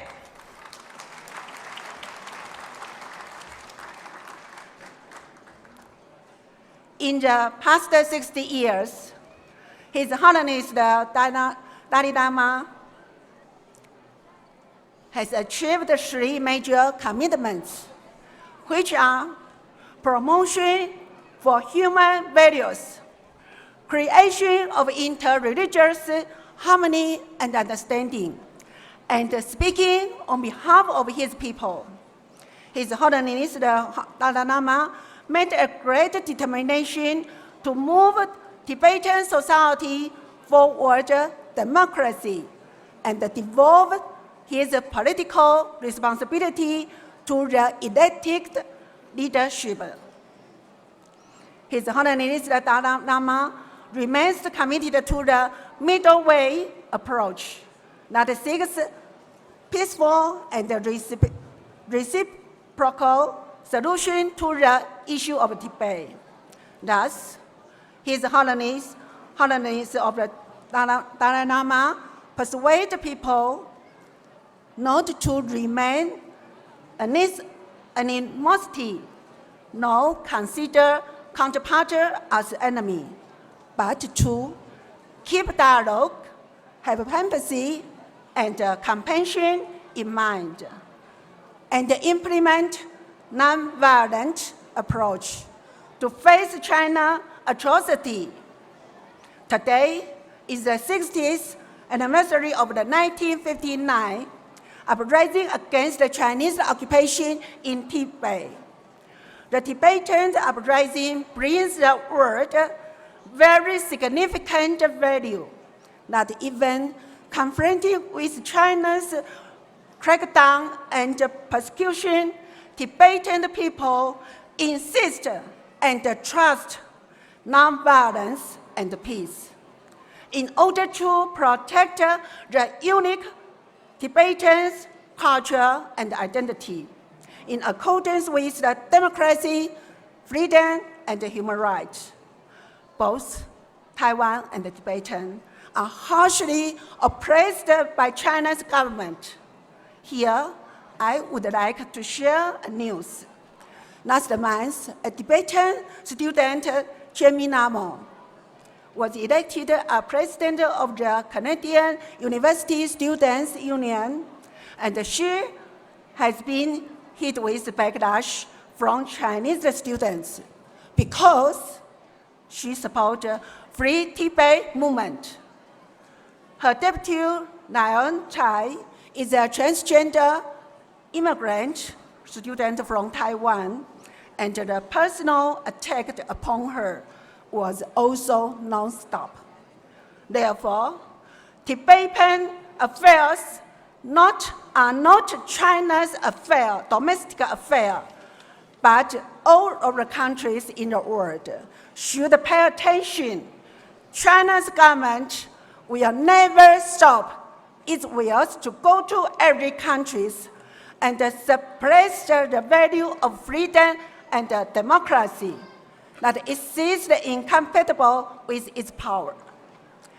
China's communist government and Tibet signed the peace agreement in 1951. His Holiness the Dalai Lama was exiled in 1959. Tibetan experience gives the world a significant warning that peace agreement cannot bring the genuine peace. Peace agreement cannot bring the genuine peace. Now the China's proposal for one nation, two systems, and the peace agreement on Taiwan are inacceptable by all means. The peace agreement will never bring peace, but enforce the annexation. Now, the Chinese government has turned up the pressure on Taiwan both economically and politically. At this critical moment, I hope every country can declare joint support the freedom of Tibet and Taiwan. Free Tibet! Keep Taiwan free! Thank you very much. To JJ.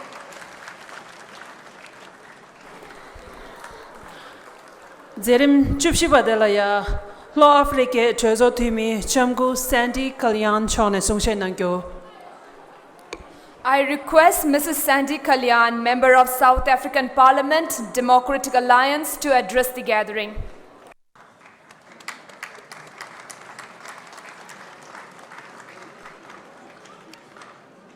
Namaste. I greet you in the name of peace, and I cannot express in words what an honor and a privilege it is to be here to celebrate a momentous occasion like this. I would like to place on record sincere thanks to the CTA for their kind invitation. So I must confess that I was clueless about the Tibetan situation until about 10 years ago. I received a call to say that His Holiness was denied a visa to attend a meeting in South Africa.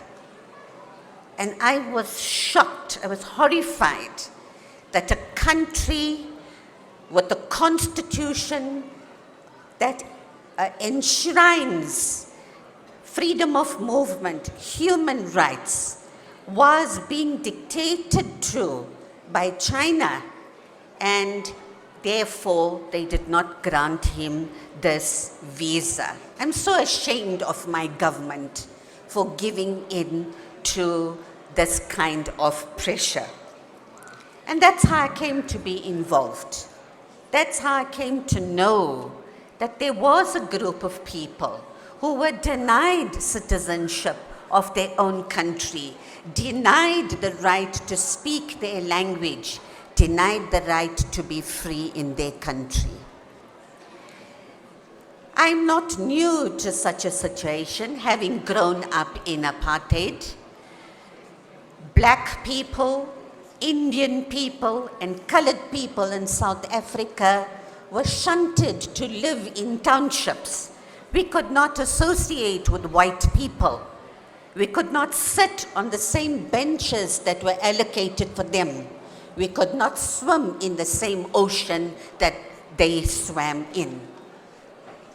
In the middle of the night, I remember knockings on my door, people coming to search my home without a search warrant because they knew that a few of us were fighting for freedom, equality, and justice. There was one famous South African who went into exile for 28 years to give us our freedom. His name is Nelson Mandela. And I want to quote his famous words. He said on his release, "Never and never again shall the people of my country face oppression and live as second-class citizens." It is my hope that His Holiness the Dalai Lama will one day echo those very same words for the people of Tibet. Am I doing enough to help you? On personal reflection, I don't think so.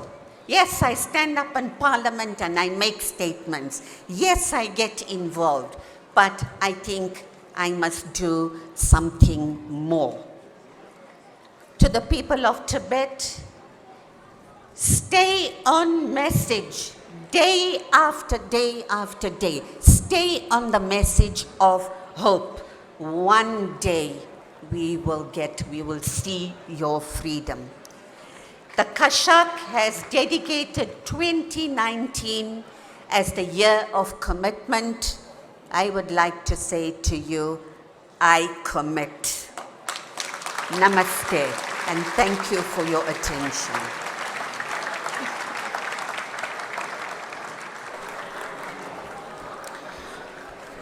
Zerim Jonga Badelaya Gerik Sodeka Sumgi Kuzap Moweton and Sungshen Nange Bomramba Kusha Yangjin Le Chone Sungshen Nangu Gerik Tokosum Sumbude Karireshuaina Sino-Tibetan Study Group Federation for Democratic China Sumbadela Citizen Power Initiatives for China Chiche Tokaka Sumgi Kuzap Mowetone Dr. Yangjin Le Chone Sungshen Nangu. I request Dr. Yan Zhenli, the President of Citizen Power Initiatives for China, on behalf of Chinese delegation, which consists of Sino-Tibetan Study Group, Federation for a Democratic China, and Citizen Power Initiatives for China, to address the gathering. Your Honorable Mr. President Lobsang Sangye, distinguished guests, dear brothers and sisters, Jashidala, what an honor to be with all of you on this special day. 60 years ago today, the Tibetan people rose up against the Chinese occupation at a time when their culture, religion, property, indeed their very existence was severely threatened. His Holiness the Dalai Lama was forced into exile as the uprising was brutally suppressed. The CCP turned Tibet into a hell on earth. The sufferings the people of Tibet have endured in the past 60 years at the hands of the Chinese regime are almost unparalleled in the history of mankind. But the Tibetan people, under the guidance of His Holiness, both in and outside Tibet, have never given up their hope. They have never stopped their struggle for beliefs, national identity, and freedom. Their courage, tenacity, and their sacrifices have won them worldwide respect and admiration. Despite being without land, army, or police, the 150 Tibetans in exile, under the leadership of His Holiness and the Central Tibetan Administration, have built dozens of settlements around the world, while maintaining their shared memories and belief. They have developed the miracle of a highly cohesive spiritual state that includes all Tibetans. Going beyond the mere survival, they have reached out to the people around the world, presenting an image of tolerance, loving kindness, open-mindedness, and optimism, while embracing the universal values and implementing democratic practices, putting to shame those who rely on violence to pursue their goals. Today, Tibet remains under the occupation of the CCP Empire. The dire situation in Tibet is a challenge to the conscience of mankind, especially to that of the Chinese people. It is our privilege as Chinese to join you in standing united for Tibet. As we commemorate the 60th anniversary of the Tibetan National Uprising, we reaffirm our gratitude to our Tibetan brothers and sisters for their long-time brotherhood, friendship, and spiritual inspiration. We recommit ourselves to respect and defend the Tibetans' right to determine their own destiny, supporting the middle way approach advocated by His Holiness and passed by Tibetan People's Assembly to resolve the Tibetan issue. Today, we honor our brotherhood, friendship, and solidarity with the people of Tibet by redoubling our effort on their behalf. We will walk every step together with His Holiness on the way home, and we will continue to fight side with our Tibetan brothers and sisters for their cultural, religious, and political freedom. Thank you. Tujiche. Free Tibet. Thank you.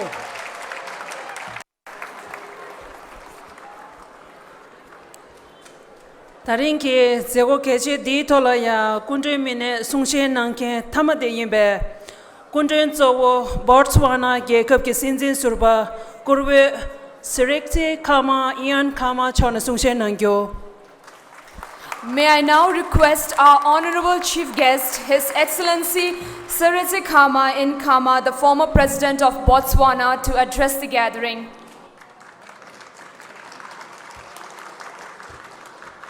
Let me start by greeting the President of the Central Tibetan Administration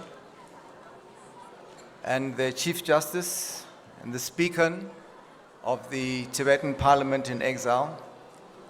To all the distinguished guests who have traveled from far and wide to be with us here today, and to all Tibetan brothers and sisters, I'd like to state and reaffirm, Mr. President, that it is truly an honor for me to have been invited by the Central Tibetan Administration to be with you today as the chief guest on the occasion of commemorating the 60th anniversary of the Tibetan people's national uprising. I am very happy and delighted to be sharing this special event with all of you.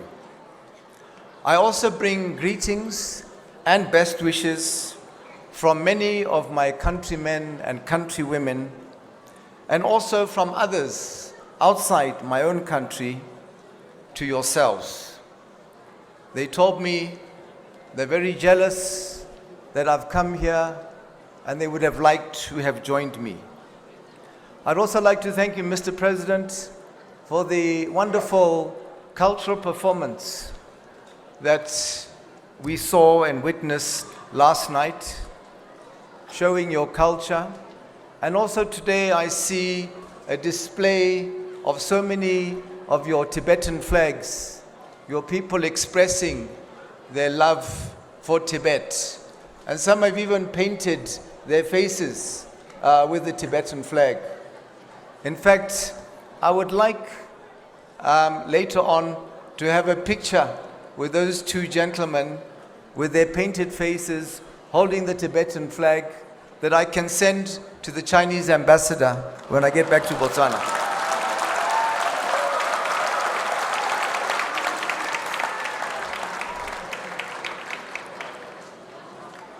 I'm sure that I speak for the many other distinguished international guests and supporters who are also with us here in Dharamsala in saying that we are representative of a world community who have not and shall never forget the suffering endured by Tibetans as they peacefully pursue their struggle to once more live in freedom in their ancient homeland. In global solidarity, we too find it necessary to recall that it was on this day of the 10th of March in 1959 that unarmed Tibetans from all walks of life rallied to protect His Holiness the Dalai Lama, sparking spontaneous protests against the increasingly oppressive hegemony being practiced by the authorities of the People's Republic of China. The ensuing violent crackdown of these initial protests only served to fuel what became a mass uprising against the forces of occupation. 6 decades later, it is abundantly clear that the March 10 protesters were motivated by a collective determination to uphold Tibet's ancient and unique national identity and cultural heritage, as well as protect their spiritual and temporal leader. In their actions, they, like so many other patriots across time, exercised their fundamental desire to uphold their own true identity, which is the universal right of all communities. As we are all undoubtedly aware, the March 10th uprising was suppressed by overwhelming military force, forcing His Holiness the Dalai Lama, along with some 80,000 followers at the time, to find refuge here in India. I therefore wish to take this opportunity to commend the successive governments and the people of India for hosting and for supporting you all these years.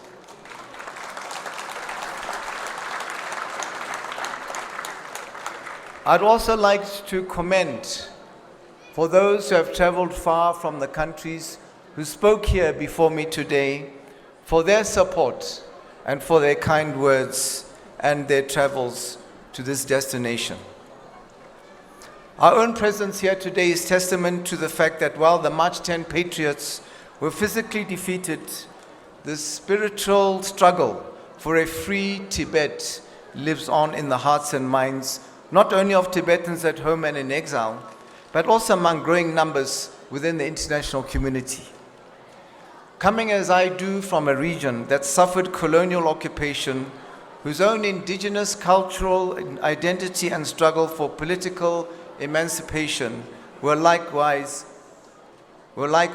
long suppressed, I cannot help but empathize with the continued travails and ongoing peaceful resistance of Tibetans as they seek to reclaim their sovereign dignity.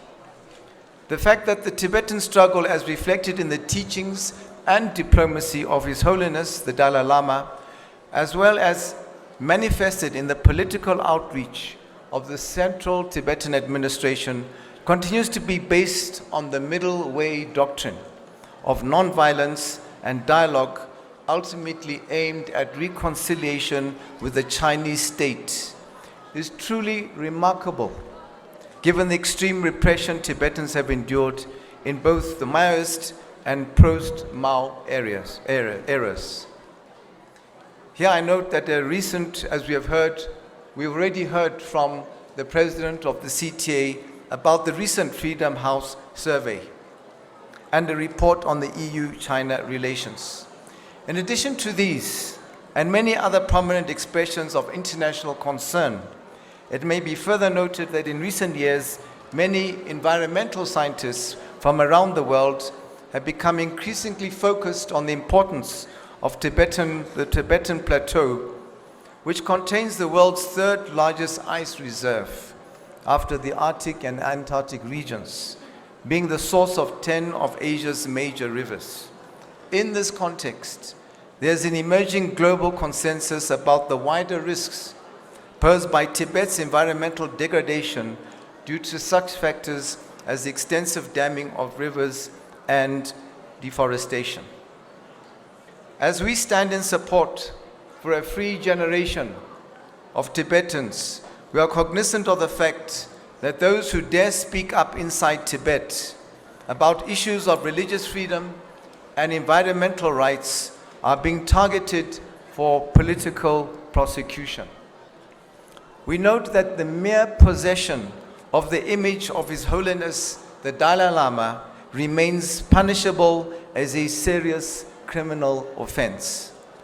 We are painfully aware that the surviving repositories of Tibetan Buddhist culture are tightly monitored, while monks and nuns still face expulsion and prosecution if they fail to denounce their spiritual leader. The same sanctions, of course, also face others who endeavor to assert their national, democratic, and religious rights inside the People's Republic of China, as reflected in the growing international outcry also over the plight of the local Muslim Uyghur population living just north of Tibet. This morning, I had the honor to be able to pay a courtesy call on His Holiness the Dalai Lama. I found him such a humble, gentle, compassionate, and caring person. He's motivated by this wonderful spirit and character, and further driven by his religion and faith. And what he told me he wants for yourselves and the people of the world is love, respect, happiness, and joyfulness, and cooperation.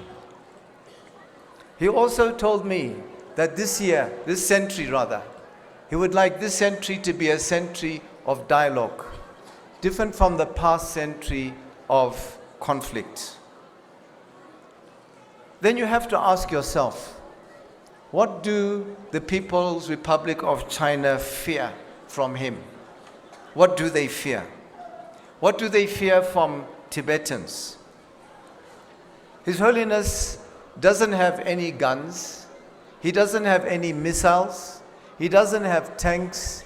He doesn't have warships. He doesn't have warplanes. He doesn't want to be the president of China. The only thing he has is his faith and his love for people, and for those who, like him, belong to the same cause. And this is the fear which is in China. And not only China, but other regimes and other leaders who go out of their way to frustrate, intimidate, arrest, and even execute their opponents. And the only thing that it is that they fear, the only thing that they want, is to be able to have a monopoly on people's support. and that is called intolerance. If China really wants to be a people's republic, Mr. President, if they really want to be a people's republic, then they should love and respect their people.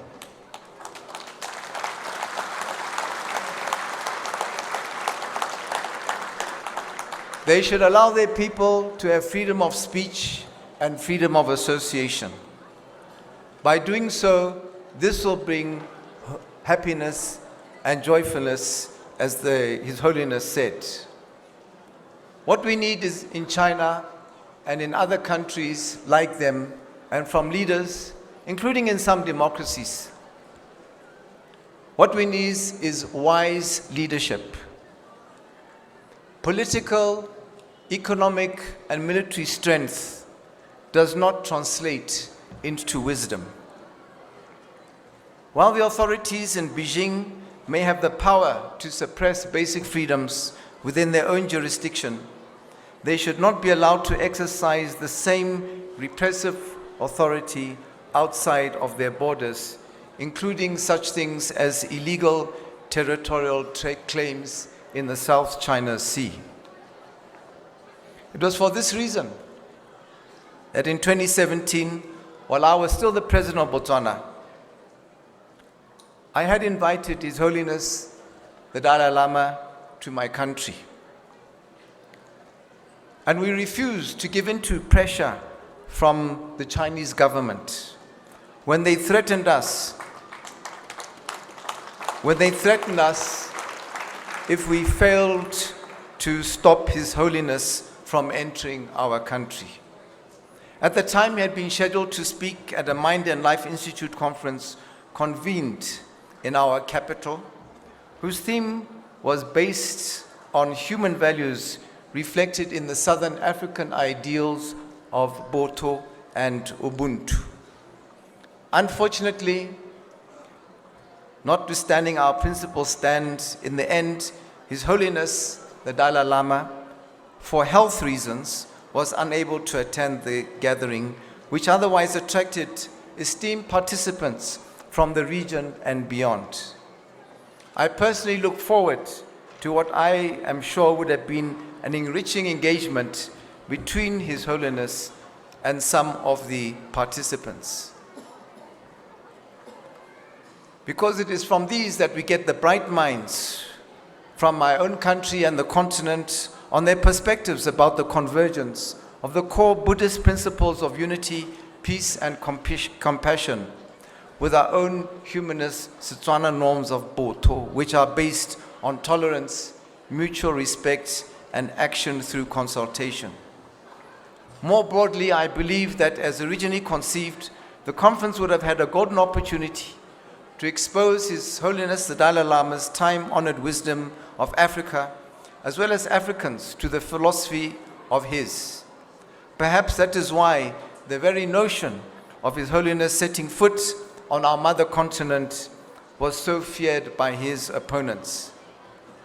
At this point, let me express my own tremendous disappointment with my own government, who have shamefully succumbed and abandoned our hard-won sovereignty to pressure from China, and resorted, like China, to similar tactics of intimidation, threats, and attempts to frustrate progressive governments, organizations, and people who wish to meet with His Holiness the Dalai Lama.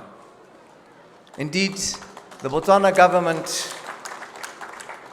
government attempted to stop me traveling to this occasion. And what is so surprising is that Botswana, until now, had always stood up for what is right in terms of democracy, freedoms, and human rights, which are now under question with this and other deeply concerning issues that are going on right now in my country.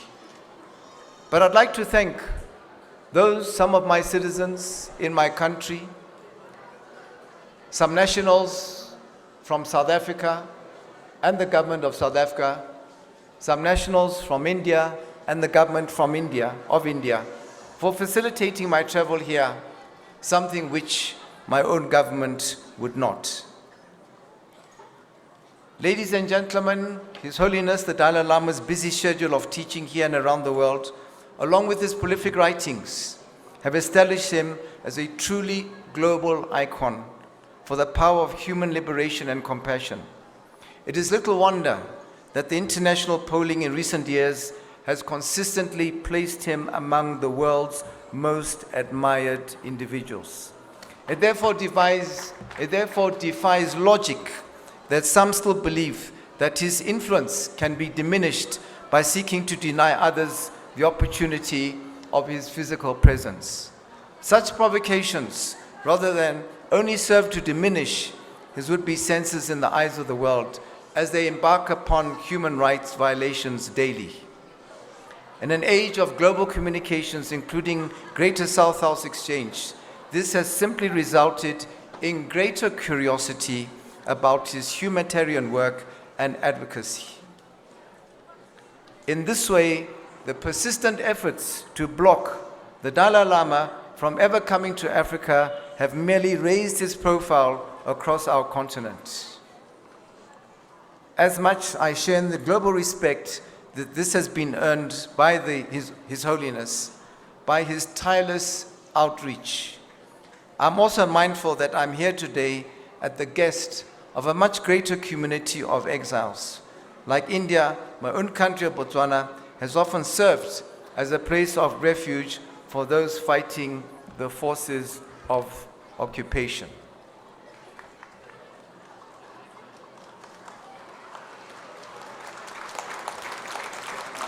From Namibian refugees into Botswana to escape the genocidal German occupation of their country at the beginning of the 20th century, to the many other freedom fighters, including Nelson Mandela, who were forced to follow them to escape the clutches of the enforcers of apartheid and continued colonial rule, which once held sway in our region.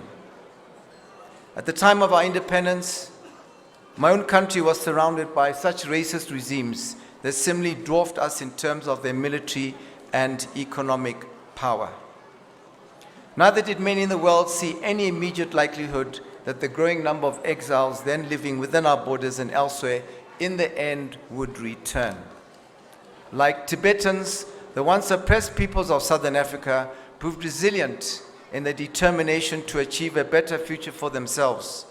Like Tibetans, they too remained dauntless in the pursuit of their own liberation, while reaching out and finding support from the international community. Popular sayings at the time were, "The struggle continues, but victory is certain, power is ours." This then, Mr. President, ladies and gentlemen, is my message of hope for the people of Tibet.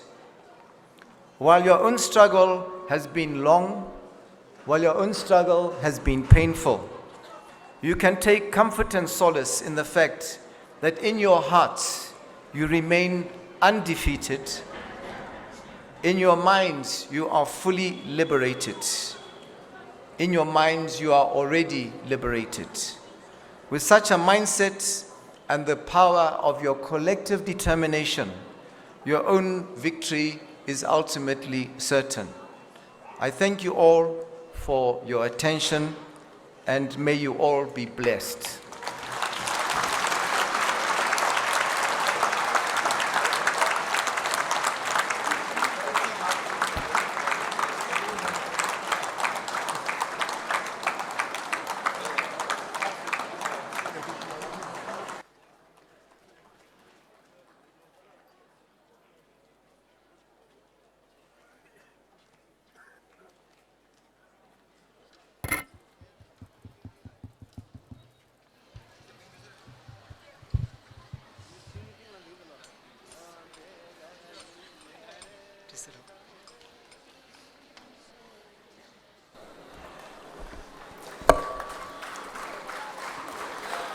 제림게 타마델라야 베기 되가 저번에 덴직멜럼 송규단데 창마 고생난데 차니 테무자르데 냠도 월드난교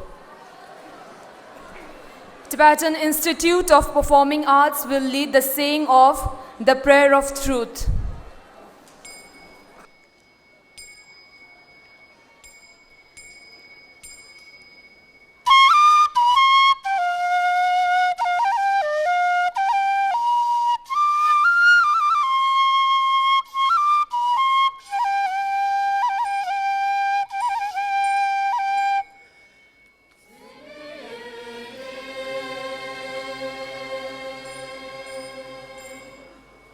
Ah!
Something general consciem go chumucho kuze tilo tembata pegi denda nyodu sene shije nyamjam yongbe mendi shukra danje shungje zegodi gyake ngang chebayi to shena.